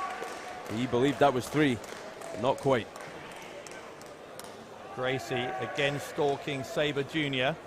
Thinks that he is well on his way towards victory here in Newcastle. Sabre and a counter and again into the left arm. Targets it like a missile to Sabre Jr. He's so quick, Sabre Jr. Just when you think you have this man where you want him, he slips out and smashes you with something you never even saw coming. Such clinical precision in the strategy of Sabre Jr. Knows exactly what he wants to do to an opponent, exactly what part of the body he needs to soften to go along with his plan for how he's going to win the match. There's a big snap suplex from Sabre. Sabre lining up for here. Oh, went for the PK, no one there. Rolls him through, going to go for the cross arm breaker. The cross arm breaker attempt from Sabre Jr. and very quickly Gracie gets his foot in the ropes. Well, he had a foot just under the ropes, just by the tippy toes there. That's all that matters, though. Doesn't matter how much of your foot contacts that rope. As soon as it does, the referee is legally obligated to call for the break. It shows you the difference as to few centimetres can make. If Gracie had been very slightly differently positioned in the ring, he wouldn't have been able to reach with his feet there, and he would have had to tap. Look at this from Sabre Jr. Just twisting Alex Gracie's arms in places I never thought it could go. demented chiropractor sometimes. It looks like Zack Sabre Jr. rolling through, bridging upwards, and that's how Close. very similar pinning predicament was how Sabre Jr. ended up losing to Kushida in the quarterfinals of the World Cup. And Gracie goes for a cover again. Another 2 count. Once again, the #1 contendership for the internet title on the line here in this one. So important for both these men. Zack Sabre Jr., a decorated athlete across the world. Alex Gracie hoping to become that in singles competition. That could start that journey with the internet title. Neither Gracie or Sabre Jr. have held championship gold so far in WCPW though. Very, very true. Gracie went for the kick. Sabre Jr. grabbed him by the leg. He's holding on to the leg. And there's the kick. That's what Gracie wanted, but it's Sabre Jr. who gets it, and he'll get it twice. Oh, just creaming Gracie with that big penalty kick. That's the most successful on-target penalty kicks we've seen from an Englishman in a World Cup for some time. Well played. Pains me to say that. The less said about Scotland, the better, believe me. Ignore all that. Who's going to win this match and become the #1 contender for the WCPW Internet title? Sabre Jr. Neither man moving quickly. Yeah, look at this. They're staring at each other, though. It's like two predators eyeing each other up. Sabre, I think, looking for a suplex, trying to lift Gracie off his feet. Gracie countering. And Gracie. Oh, it's a boot to the midsection from Gracie. There's the elbow smash in #1. An uppercut, in fact, that second one really from Sabre Jr. Gracie falls back into the corner. Oh my God, there's a running uppercut right in the corner. Sabre Jr. getting fired up here. A global audience watching this one and oh my. Oh, look at this. Alex Gracie on a submission master looking to make Sabre Jr. tap out. Look at Sabre Jr.'s face. Sabre Jr.'s face. He is close to passing out here. Oh, Sabre counters. Sabre bending he's bending the left leg. Gracie must make it to the ropes, otherwise it's all over. Sabre Jr. has Gracie by the face and by the leg, and Gracie again gets to the ropes. Just escapes, and there, on the count of 3, Sabre Jr., I don't think he wanted to let go of Alex Gracie. No option, otherwise he would have been disqualified. Just shows you how dangerous Sabre Jr. is. He can strike on any part of the body from any position. Gracie learning that he has to have his wits about him and then some at every single moment of this one. Oh, these strikes are something else from both these tremendous athletes here. Sabre striking to the face, a slap across the face in response from Gracie. Gracie trying to fight back. Well, there's just a straight headbutt from Gracie and a straight big boot from Zack Sabre Jr. I think it's a mistake to try and go strike for strike with Zack Sabre Jr. Well, don't forget the mixed martial arts background of Alex Gracie, though. That's a good point. That is a good point. Gracie, oh my, the high knee. Evidence of it. Gracie's not to be messed with when it comes to strikes, trust me. I've seen this man train many times, and it's impressed me. Oh! Went for the fall from Gracie, but the octopus hold. Octopus hold from Sabre Jr. Almost had Gracie all tied up. Instead, oh my! Dropping to his knees. The head of Sabre Jr. bouncing off the mat. Gracie could pull off an upset against Sabre Jr. here, but Sabre got out just, and I mean just. You ain't kidding. Alex Gracie, no idea, along with us here at the announce booth, quite how Zack Sabre Jr. managed to get out of that one, but he did. Gabriel Kidd, you have to believe, is watching on. Oh, wait a minute. Now, Gracie... This isn't smart. No, it's not smart at all. He's grabbed the nunchucks. He's very proficient with using those, but it's not going to help him win a match where they are obviously banned. He thinks better of it, throws the nunchucks down. Something else in mind from Alex Gracie to become the #1 contender. Yeah, he's looking for the fall from Gracie, I think. The fall from Gracie, if he can. Sabre Jr., oh, Sabre! Look at him wrenching at the throat, at the neck. Oh, and he's wrapped his legs around as well. Extra leverage here. This is dangerous. The body scissors. And wrap the arm up. Oh my God, he's wrapping up every part of Alex Gracie's body. No way for Gracie to escape. And Gracie taps. Sabre Jr. is your winner. Ladies and gentlemen, the winner of the match as a result of a submission and your #1 contender to the Internet Championship, Zack Sabre Jr. Zack Sabre Jr. becomes the #1 contender for the Internet title. That means he will at some point down the road get a shot at Gabriel Kidd on a date to be decided. Sabre Jr. just a step away from championship gold now here in WCPW. A quarterfinal exit in the Pro Wrestling World Cup, but straight back on the horse, so to speak, as Sabre Jr. in hot pursuit of championship gold. Well, right now it is time for the WCPW title to be decided. The prestigious one, Joe Hendry, going to defend against former WWE star Jack Swagger.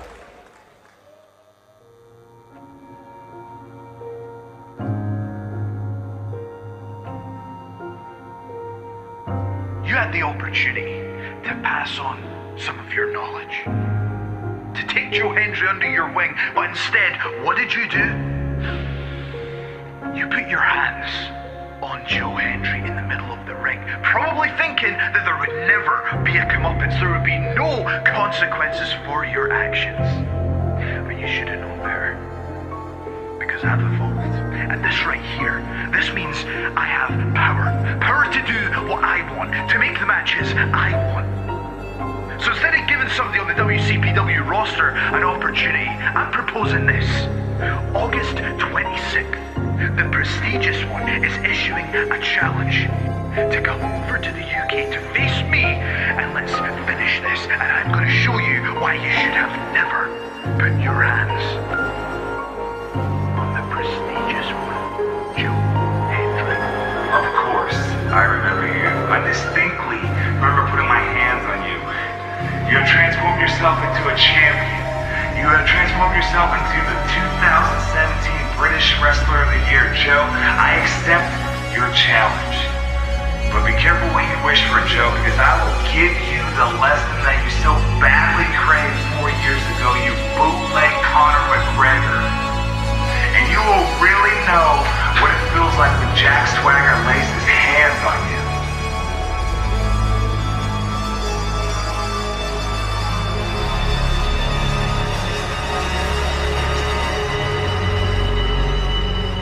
By the way, this is how you wear a suit.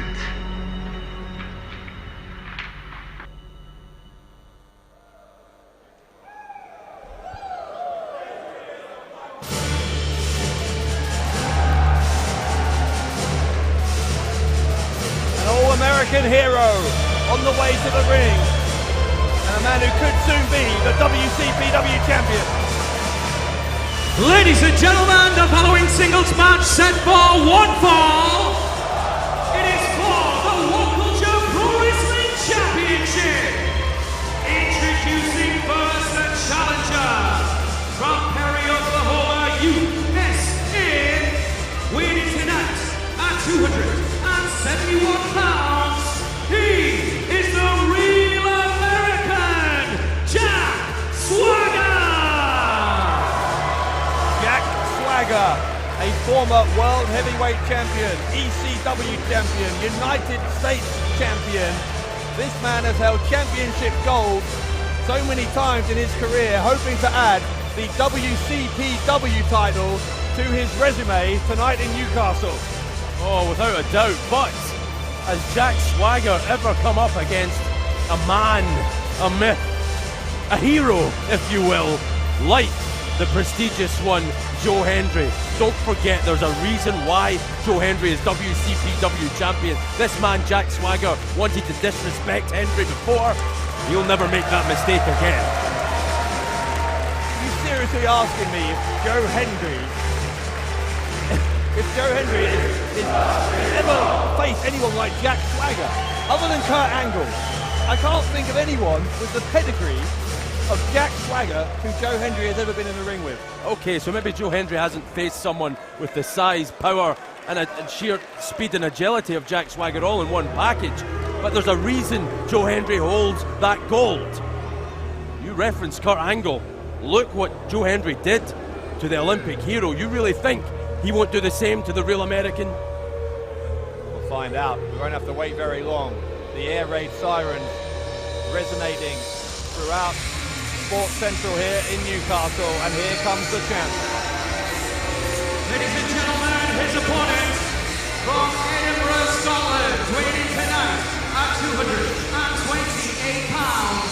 He is your current reigning and defending What Culture Pro Wrestling Champion, the prestigious one, Joe Hendry! Stop clapping. No, I will not stop clapping. This man was born to be a champion. This man was bred to be a winner. And he is both of those things, and also, by the way, the leader of the Prestige, the single most impressive collective of pro wrestlers in this industry today. You are such a sycophant. A man who needs his ego constantly stroking. Our WCPW champion, at least for the next few minutes, Joe Hendry. Hendry eyeballing Swagger. Don't you think that Hendry isn't thinking back to that moment towards the start of his career when Jack Swagger treated him with sheer contempt? Now it's a different story because Hendry is the champ. Can we talk about that for a minute? This notion that Jack Swagger was in some way disrespectful to a young Joe Hendry when Hendry was involved in a WWE show. The way I've heard this story, nothing like that happened. Oh, come on, everyone's seen the pictures all over social media. Joe Hendry's terrified face. He was new to the world of pro wrestling. This man, Jack Swagger, had a chance to give Hendry a foot up. He chose to punch him down instead.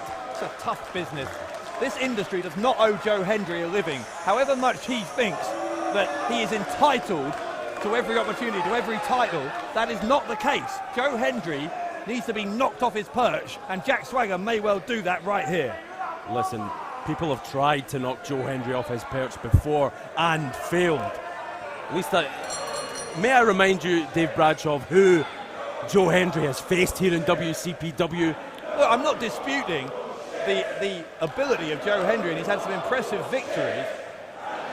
But the fact remains, certainly ever since he's been champion, and no disrespect to any of the other people he's faced, but he hasn't faced anyone who has the World Championship record that Jack Swagger has. Well, anyway, I'm going to ignore what you said and just focus on the fact that these people here in Newcastle are being highly disrespectful towards the prestigious one. Well, respect is earned. These people want to pay for a ticket to see people like Joe Hendry, and then boom, it's disgusting. This man should be lauded for what he brings to this industry. He's a future champion all over the world, but now he is the reigning, defending WCPW champion. Well, I love it. All right, well, let's see how Hendry does here. Hendry, an accomplished amateur wrestler in his own right, but again, Swagger with the slightly superior resume, I would say, in that regard too. He was a very successful high school athlete, and then went to the University of Oklahoma, where he participated in both American football, and then switched in his sophomore year to amateur wrestling, setting a... There's that amateur. Yeah, you're seeing it there. Amateur credentials coming on show for us here. Takedown. Swagger set a single season record for the most pins in his weight range, which is the 285-pound weight range. 30 pins in one single college season. He's impressive, no doubt about that. Hey, I'm not going to sit here and say Jack Swagger isn't capable of becoming WCPW champion himself. I'm just sick of... Oh, God, he's going for the freak of nature. Hendry was going for the freak of nature early. Oh, wait a minute. Swagger may go for the ankle lock. Oh, don't forget, this is ankle lock versus ankle lock. Joe Hendry wants so badly to break the ankle of Jack Swagger for disrespecting him years ago. Jack Swagger would love to return the favour. Briefly earlier mentioned Kurt Angle, Hendry learning the ankle lock, or the Hendry lock as he's decided it's now called. And this is a mistake from Swagger, turning his back on the prestigious one. Ignore this crowd. They will not win you the WCPW Championship. I don't know. As I said, Hendry has a fragile ego. He's getting under his skin. Don't make any, don't be under any illusions about that. He is someone who desperately needs to be respected in his own mind. Don't forget, Jack Swagger needs to beat Joe Hendry to win that title, not the other way around. The champion's advantage very much in effect here. Some real parallels, not just the ankle lock, but it's that amateur wrestling background, as you mentioned, and actually sometimes isn't given the credit it deserves, but it's a big transition to switch from the amateur game to the pro game, and both of these men have done that very well. Oh! Shoulder block from Swagger. Swagger, over 6'6" tall. Oh, what a catch from Swagger. Oh, almost got the ankle again. In fact, he has got it. He has got it. He has got it. He's got the ankle of Hendry. Hendry trying to wriggle to the ropes and gets there before Swagger could apply any pressure. The ropes are Joe Hendry's friend in this one. Oh, God. Both men to the outside. Wow. Swagger in control here. But again, Bradshaw, he can't win that title on the outside. He must do it inside the ring. He must do it inside the ring. This favours Joe Hendry in some sort of weird, twisted way. Only if he stays out there for a 10 count and wins and retains the title after being counted out. But I'm sure Swagger, with all that experience, will know that he needs to get Hendry back in the ring, but he can still do some damage while he's out here, or at least he could have done, except Hendry reversed the Irish whip. Swagger goes into the guardrail. What was I saying, Bradshaw? Reckless from Swagger to believe that taking Joe Hendry to the outside was a good idea. Think of what Joe Hendry has done out there to men like Martin Kirby in the past. Swagger, second time into the crowd barrier and lifted parts of the barrier up all around the vicinity of where that impact happened. He may have separated Jack Swagger's head from his shoulders too. That barrier, the one he went into, I'm just looking over at it, has been completely bent out of shape. Hendry will go for a cover and he'll get a 2 count.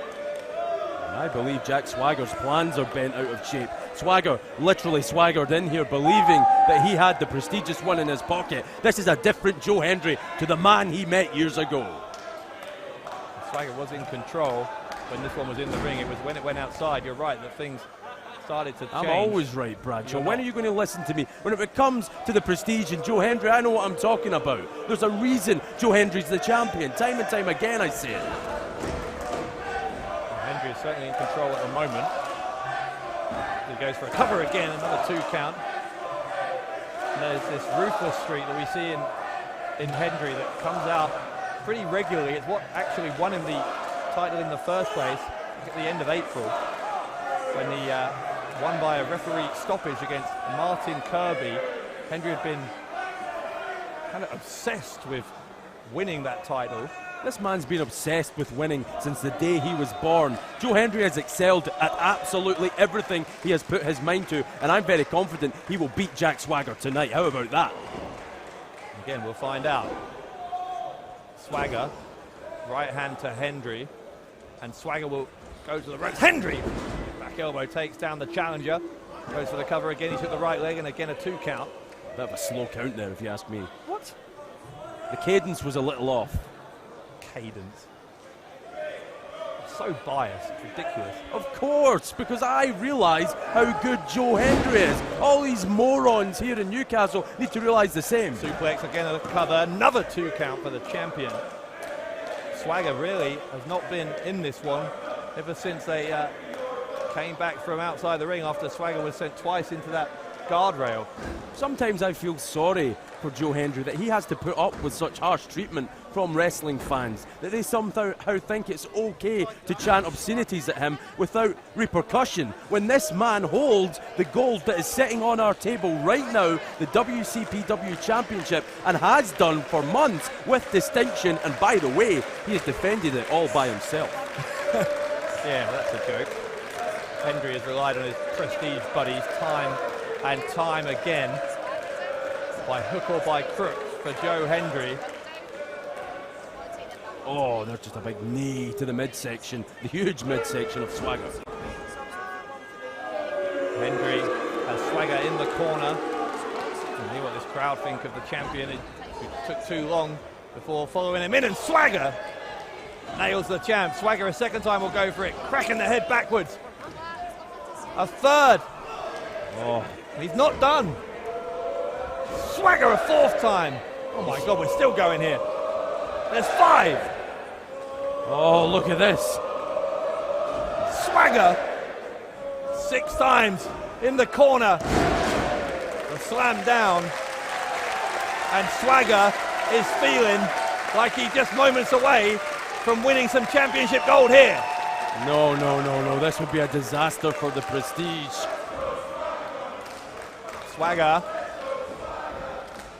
Clothesline attempt. Hendry ducked it, went for one of his own. Swagger not taken off his feet. One clothesline from Hendry, usually enough to take any human male off their feet. Big guy, Swagger!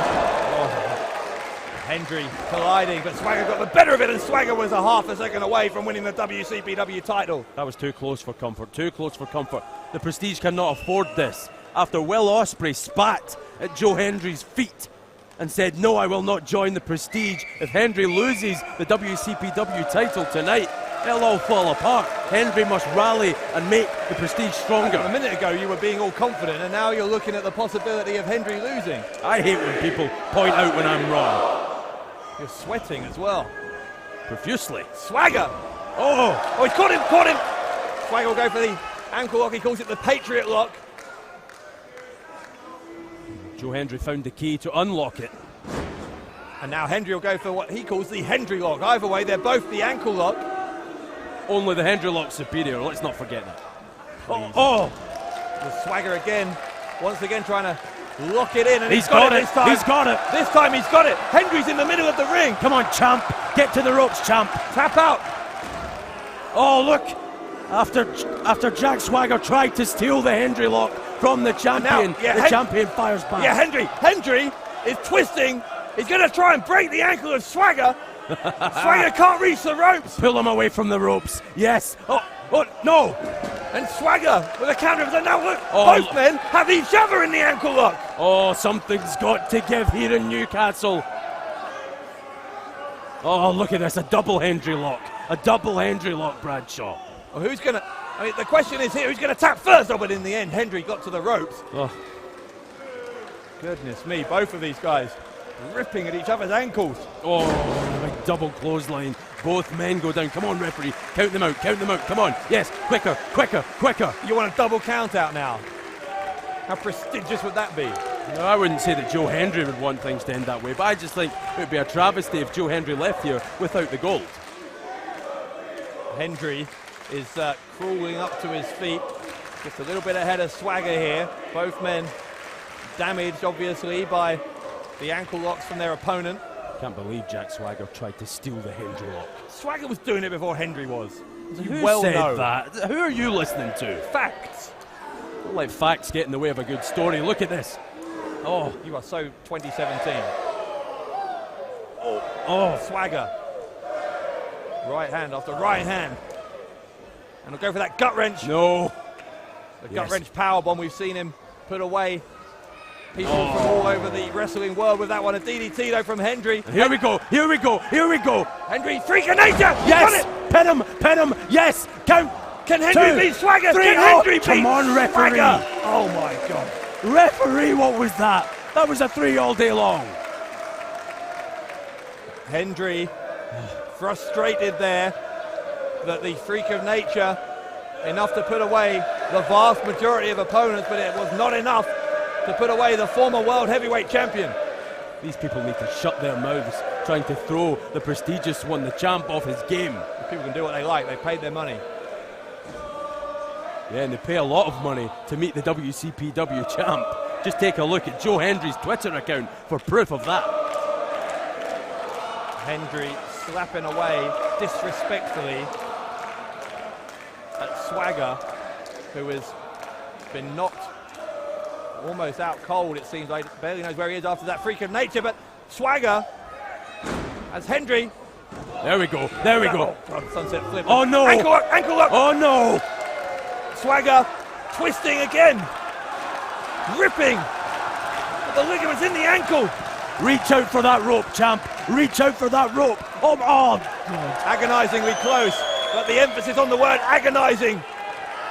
Oh, no. And this time- there we go. He's in the... No, he's not. Hendry, he's not on the ropes. He was now. under the ropes, Bradshaw. Break it, Swagger. Well, unfortunately, the referee agrees with you. Oh, It's a poke to the eye from Hendry. I missed that one. What happened? A freak of nature. Yes! Yes. And Again. Oh, what is this? what are you doing? What is this? Oh, I heard about this. Dave Bradshaw, I heard about What is this. that? A double Hendry lock, I guess that is. A double Hendry lock. Joe Hendry improving on the masterwork of one Kurt Angle. I love it. That's what makes this man the greatest in WCPW. Never seen this before. A double ankle lock. Swagger may have to tap here. Swagger It's only a matter of time. with both ankles contorted. Tap, tap, tap. The Swagger is in agony. Oh, no way. Look at the power Yes. of Swagger. Oh, he's There tapped. we go. Yes. He taps. Yes. He taps. He taps. Yes. He taps. Hendry's the winner. Ladies and gentlemen, the winner of the match as a result of submission and still World Culture Pro Wrestling Champion, the prestigious one, Joe Hendry. Hendry. Get on your feet, Bradshaw. No. Come on. Like No. all these people in Newcastle, they didn't believe that Hendry could beat Swagger. Well, James R. Kennedy did. The prestigious one is still here. Read it and weep. WCPW champion. I love it. Well, I think these people are in shock because Hendry managed to win one without any help from the prestige, but credit where it's due to the WCPW champion. He has taken on one of the best in the world in Jack Swagger, and with that unique double Hendry lock, forced a submission out of a former world champion. That, you may not like the man, and I've made my feelings on that very, very clear, but nonetheless, you have to be impressed with Joe Hendry tonight here in Newcastle. Wow. You didn't think it could be done, did you? Admit it. Come on. I didn't. No, well now, Joe Hendry still WCPW champion. Another huge name that he can say that he's defeated. Magnificent match. You got to give it up for Jack Swagger. What a challenger he was. But in the end, Joe Hendry, as he always does, prevails. Well, you can be as smug as you like. Joe Hendry clings on to the WCPW title for another day.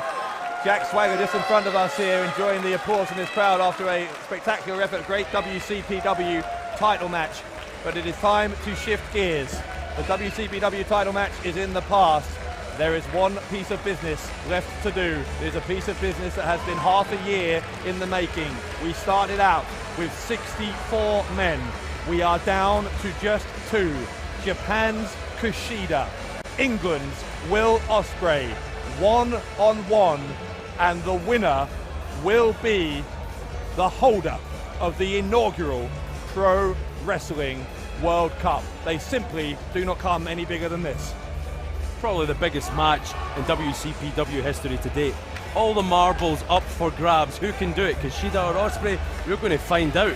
This is a match that you would say could headline any wrestling event across the world. And indeed it has, more times than once. Let's now go to the ring and get our final underway. I need to compose myself now, Bradshaw.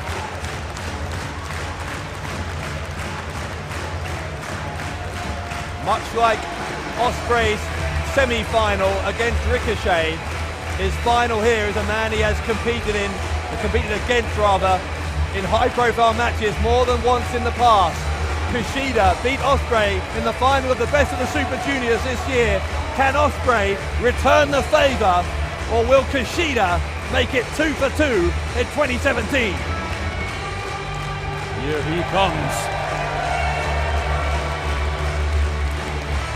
One of Japan's finest. Could he win the Pro Wrestling World Cup? Wow. As you can see from the championship gold around his waist and in his hand, he has had success all around the world. Ring of Honor, New Japan, and of course very, very impressive throughout this Pro Wrestling World Cup. Once again, he beat Sho Tanaka, Bushi, Kenny Williams, Zack Sabre Jr., and earlier tonight, Joseph Connors. to make it to this 6th and final stop on his quest for the Pro Wrestling World Cup. But will he fall at the final hurdle, or will the glory belong to Kushida? To go back to a point you made earlier on in the broadcast, Bradshaw, Kushida defeated Joseph Connors first here on the programme. Will Ospreay followed with a win over Ricochet. That means Kushida has had more time to prepare for this final than Ospreay.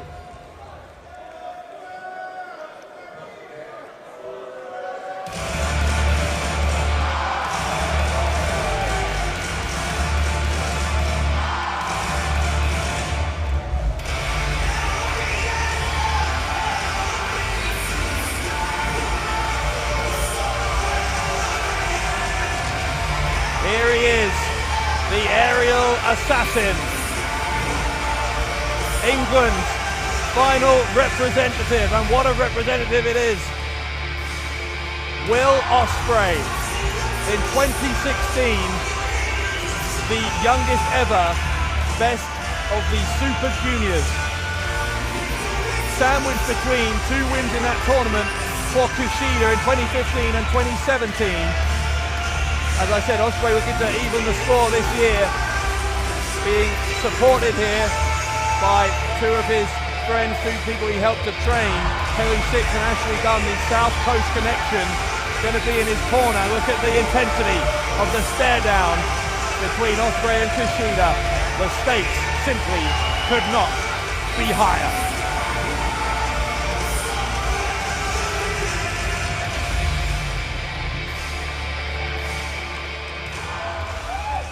Newcastle upon Tyne, England!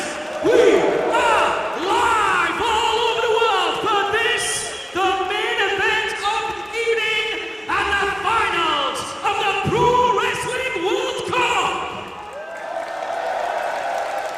Introducing first to my left, representing Japan, weighing in tonight at 87 kilos from Tokyo. He is the time splitter, Kushida! The time splitter, looking to make history.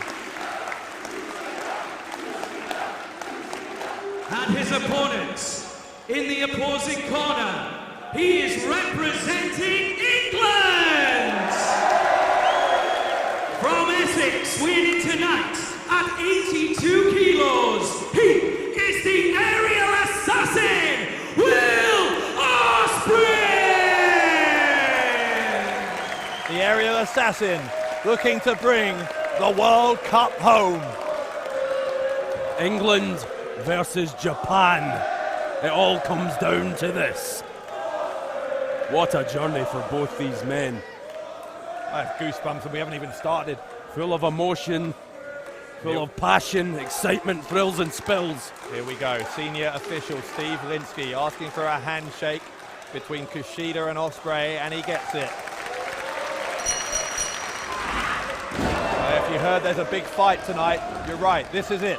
Oh, wait a minute. Will Ospreay leaping over the top, and Kushida landing hard on the outside. Ospreay, they're not giving him any time to rest, comes straight back into the ring. Think about earlier on, Bradshaw, how Ospreay tried to start against Ricochet. We're seeing it again against Kushida. Ospreay already up top, that's where he's most at home in the world. Goes for a shooting star, boots up from Kushida.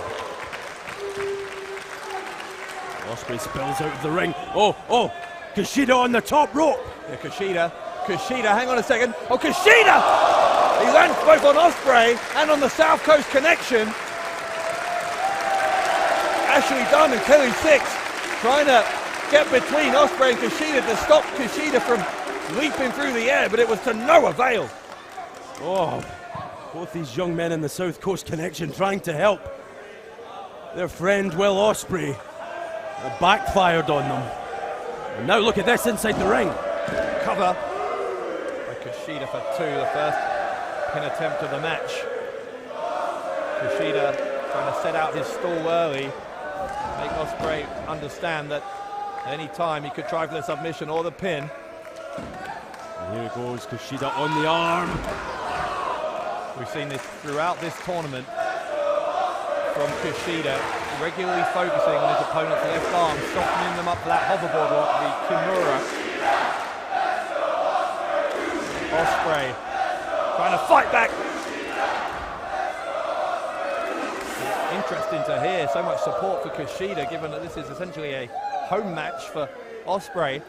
So much respect for this man, Kushida, here in Newcastle and across the world. Look at this from Kushida. Put his hands across the face, a variation on the crossface. He's got that left arm contorted as well. Ospreay could be in some trouble here. He's already having to shift his body. You see how he's trying to shuffle his feet towards the bottom rope. Kushida sees that he's getting there, so drags him back in. Again, though, Bradshaw, think back to earlier on tonight. Will Ospreay had to face Ricochet after Kushida had beaten Joseph Connors. Look at this. Look at the balance. Look at the balance. And now the bridge from Kushida, applying extra pressure. Look at that butterfly type lock on Ospreay. We're seeing the difference in freshness between these two men early on. Yeah, that's a good point. As we mentioned, Kushida had longer to recover, and another pin attempt. Ospreay's shoulders were down for 2. And Ospreay really in trouble now. The more and more he grasps that arm, the bigger a target it becomes for Kushida. Ospreay trying to fight back from a lower position here. Kushida looming over him. Ospreay, as he tries to fight back, but again Kushida grabbing the left arm and working relentlessly on that. Ospreay screaming in pain. Kushida now bending the arms again. My God, just Kushida, no end the ways this man can punish you. Well, Ospreay's finding that out firsthand. Oh my! Look at Kushida using his arms to lift up his torso there to again apply more pressure to Ospreay, who once more had to twist himself to get his feet into the ropes. And that will have put more pressure on the arm, the joints of Will Ospreay, who contort his body just to reach the ropes and break the hold. Ospreay, for his part, has lifted the opponents that Kushida has beaten. Ospreay has beaten Martin Kirby, Rampage, Rey Mysterio, Mike Bailey, and earlier tonight King Ricochet to make it to this 6th and final match. It's been an emotional journey for Ospreay. This young man wears his heart on his sleeve every single time he enters the ring. He would love nothing more than to win the Pro Wrestling World Cup. Ospreay being kicked at in the face by Kushida, trying to get in the head of Ospreay. The handspring, Ospreay does a handspring of his own! And Ospreay's boot just got into the head of Kushida. Ospreay trying to get some sensation back into that hand, that forearm, clutching it desperately. Ospreay will have known going in, he knows Kushida well, he will have known that Kushida will focus on that left arm. Ospreay will be expecting that he's going to have to put up with some very high amount of pain in that part of his body as this match proceeds. This is as much a mental battle as a physical one. All the pain would be worth it to get that trophy, the Pro Wrestling World Cup. Ospreay charges, drop kick into the head of Kushida, who rolls to the outside wisely. Smart move from Kushida. Get the hell out of Dodge, because I think Ospreay may have tried that big drop kick for a second time. The silverware, the trophy, sits on the stage, meters away from these two, as Ospreay, oh my God, Ospreay, for a running shooting star, still lands on his feet, and then a boot right into the mouth. Knock a tooth out that way. Ospreay trying to get his countrymen and women behind him. Ospreay goal! Kushida caught him and sent him face first into that guardrail. That guardrail's had a tough night. He sure has. Maybe not as tough as Will Ospreay when it's all said and done. Not only did he have to face a world-class athlete like King Ricochet, he had to face Kushida, who now has cruel intentions in mind, I think. Yeah, well, Kushida needs to be careful. He doesn't use that chair as a weapon. What he's doing, though, is depositing Ospreay on the chair. And that's legal, so Kushida can continue here. Kushida will take a run up. Ospreay! Wait a minute now, the South Coast connection becoming involved in this match. This? South Coast yet again. Connection, Ashley Dunn and Kelly Six, the cornermen here for Will Ospreay.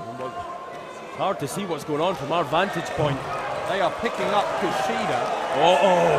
They're holding in position. Will Ospreay has a wicked look in his eye. No, Ospreay, no! Will Ospreay! A frog splash into the crossbody, into the crowd. Yeesh!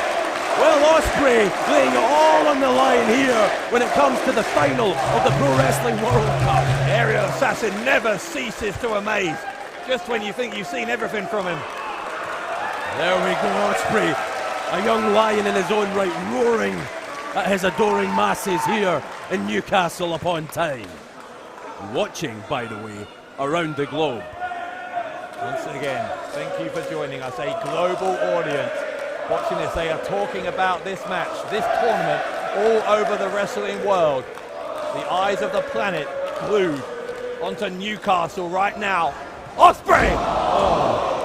Hit that Kushida with a variation on the DDT. He'll go for the cover, the leg hook, and Kushida gets a right shoulder up at the last possible second. Look, Kushida rolling around the mat, writhing in pain. That seriously damaged the Japanese star. Ospreay feeling the energy. This jam-packed crowd in Newcastle Sports Central. He will head to the top floor once more. Ospreay smells blood, has to act, has to capitalise on Kushida's injuries. Ospreay with Kushida in a very fortunate position from Ospreay's perspective. Or at least he was, but Kushida moved out of the way. Ospreay. Very fortunate from Kushida to roll away from the damage. Kushida gets the boot up into Ospreay and catch him DDT. Look at how the head bounced. And Kushida going for the hoverboard lock again. If he locks that in, this could be trouble for Ospreay. Hoverboard lock. Ospreay shaking his head, almost impervious to the pain. Look at this. Look at that look from Ospreay. Oh my word. Oh, that takes some serious guts. Oh god. The bridge. The Kimura still applied. Ospreay shoulders down and finally escapes. Kushida angry with senior official Steve Linsky. Exasperated that wasn't the end of this final. Kushida though, maybe about to end it. He's lining them up. Running punt. And Ospreay with an uppercut. He gets back to his feet and Ospreay is headed to the ropes, but runs into a forearm from Kushida. Ospreay fights back with a kick and a right hand from this Japanese star. Ospreay takes out Kushida. Both men down. And you see Ospreay's boys there in his corner. The South Coast Connection hammering the mat. They know how important it was that Will Ospreay connected with that one. Well, both men trying to shake some life back into their bodies here after the punishment they have both taken at the hands of each other in this remarkable World Cup final. Think of the punishment both these men have put up with and suffered throughout this entire tournament. Yeah, of course, compounded by everything they went through earlier tonight and throughout this week. Ospreay. Oh, Kushida's up with him. Kushida catches him. Cross arm breaker from Kushida. Trying to force that arm away, and he's got it. The arm is hyperextended. Elbow hyperextended for Ospreay. Ospreay isn't near the ropes. There's no way Ospreay can escape this. He's smack bang in the centre of that ring. He's trying to transition. I think Kushida transitioning into a triangle choke. Oh, this is bad for Ospreay. Oh my God, Ospreay. And as Kushida continues to bend the left arm backwards, he's still got his legs wrapped around the head. Ospreay's in danger of passing out. Linsky, senior official Steve Linsky raises the arm once. It's going to go twice. If it goes, yeah, it's down twice. If it goes a third time, and it will be over. Oh, Ospreay an inch away, but he stays in it. Ospreay stays in it. This live crowd fired up for their countrymen's exploits in the Pro Wrestling World Cup final. Look at the power of Will Ospreay. Oh God! Oh no! Ospreay got Kushida into the turnbuckle, but the referee goes down as well. There was no way. No one can blame. Oh wait a minute! Here comes B. Priestley. It's B. Priestley.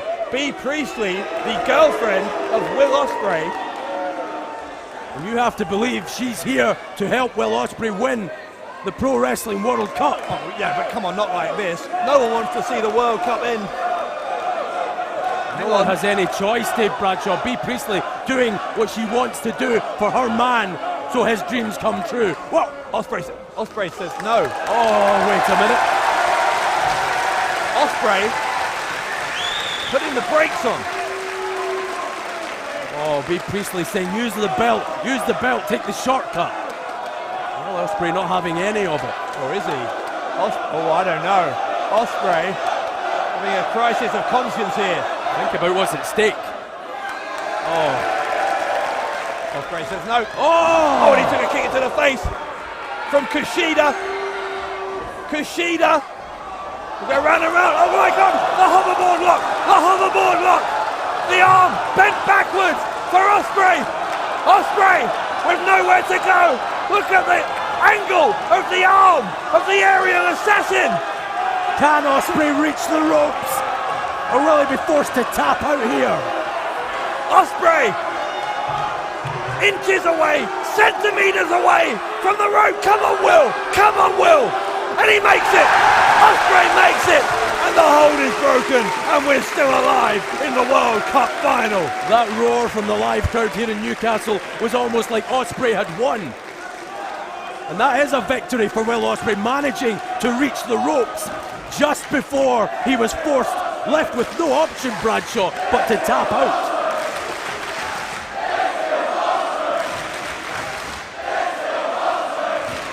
Crowd in Newcastle giving their seal of approval to another incredible showdown between Kushida and Ospreay. Think about what we just saw, Bradshaw. Well, Ospreay stopped Bea Priestley from helping him win the Pro Wrestling World Cup. Didn't want to win it that way. You see Kushida though, not put off here. He is still sticking to his game plan. Those kicks were all to the left arm. So is that one. Still trying to weaken it, still believing that hoverboard lock can get it done for him, even though it didn't a moment ago. But look at the intensity of Ospreay. Good Lord. Ospreay, again and again and again. Oh my. Kushida gonna respond in kind. Oh, back and forth they go. This is how much it means. This is how much it means to win the Pro Wrestling World Cup for these two men. The only two men left standing in the entire tournament. Headbutt from Ospreay. Catches the arm of Kushida. A Rainmaker of sorts. The short arm clothesline from Ospreay. And Ospreay's held on to Kushida's arm. Keep that in mind. Ospreay not letting go. Ospreay still has something left. Ospreay's going for the pin. No, he's grabbed the other arm of Kushida. And stomping on the neck, the throat of his Japanese opponent here. Ospreay again and again and again. Kushida shaking his head. Kushida. This is a standoff. The stare down between these two. Such intense competitors. This one turning into one of the great wrestling rivalries. Oh my God. Ospreay being booted repeatedly in the head by Kushida. This crowd can boo all they want, but Kushida only doing what it takes to win the Pro Wrestling World Cup. The crowd has turned on Kushida. And here it is again. The hoverboard lock on Ospreay. Can Ospreay make the ropes again? He did it last time. You did it once, Will. You can do it again. Or the back to the future with the counter. The counter from Ospreay. My word. I need oxygen. That's not the first time I've said that out here during the Pro Wrestling World Cup. But this whole thing is on a razor's edge, Dave Bradshaw. Hanging ominously is the fate of the Pro Wrestling World Cup. It has been a week-long adrenaline rush, a 6-month adrenaline rush, really, and we may have saved the best for last here. What a match between Kushida and Will Ospreay. Live around the world. Ospreay again, picking up Kushida. He's going to try and tuck his head down for that cheeky Nando's kick. Nothing extra mild about this, Bradshaw. If Ospreay gets his way. Kushida, the head in place. Nailed it right in the mouth and nose of Kushida. Kushida's body collapses with pain and exhaustion over that top rope. The cheeky Nando's kick from Ospreay. Will that be his ticket to finishing off Kushida? Well, I'd say he'll go for a Nando's if that wins him the Pro Wrestling World Cup. Ospreay, hang on. It's a kind of a version of the Oz cutter I think he's looking for. Oh God, no, Kushida. Kushida, is he going to go for the back to the future from the top? No, he can't. He can't do that. The back to the future, Ospreay hanging on with his one spare hand, and he finally escaped. Fortune favouring Will Ospreay as he lands on the apron. Ospreay springboard, and there is the Oz cutter. An Oz cutter off the top. Ospreay to win it, oh no! Kushida kicked out. This whole arena thought it was over. Ospreay not wasting any time though, has to go back on the advantage, finish this one off. Nose cutter attempt again. Kushida rolled backwards.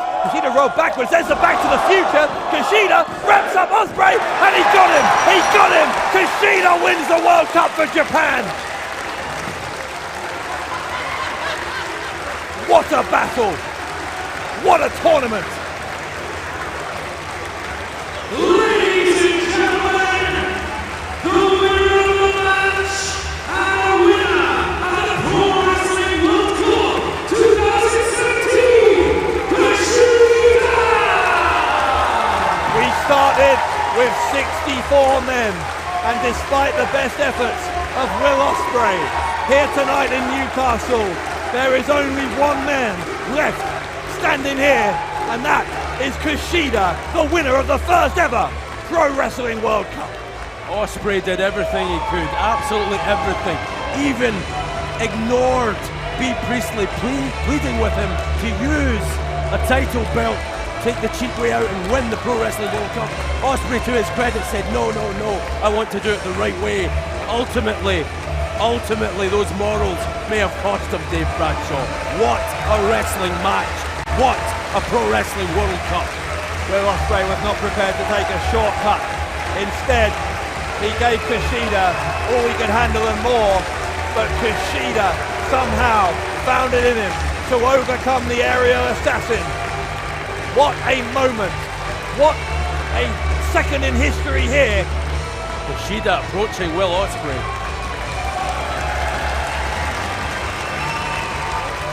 A moment in time in Newcastle. Kushida giving respect to Will Ospreay, the runner-up in the Pro Wrestling World Cup. Think of the emotion Will Ospreay experienced just a few short nights ago in Milton Keynes, defeating the iconic Rey Mysterio. But look at this, a great show of respect between two of the finest athletes on this planet. Look at that trophy, Dave Bradshaw. Kushida, nobody can say Kushida hasn't earned this one. Oh, this is classy from Ospreay. Classy stuff from Ospreay. Kushida is remonstrating here with B. Gracie about what she had planned, but Ospreay is going to hand over the World Cup to Kushida.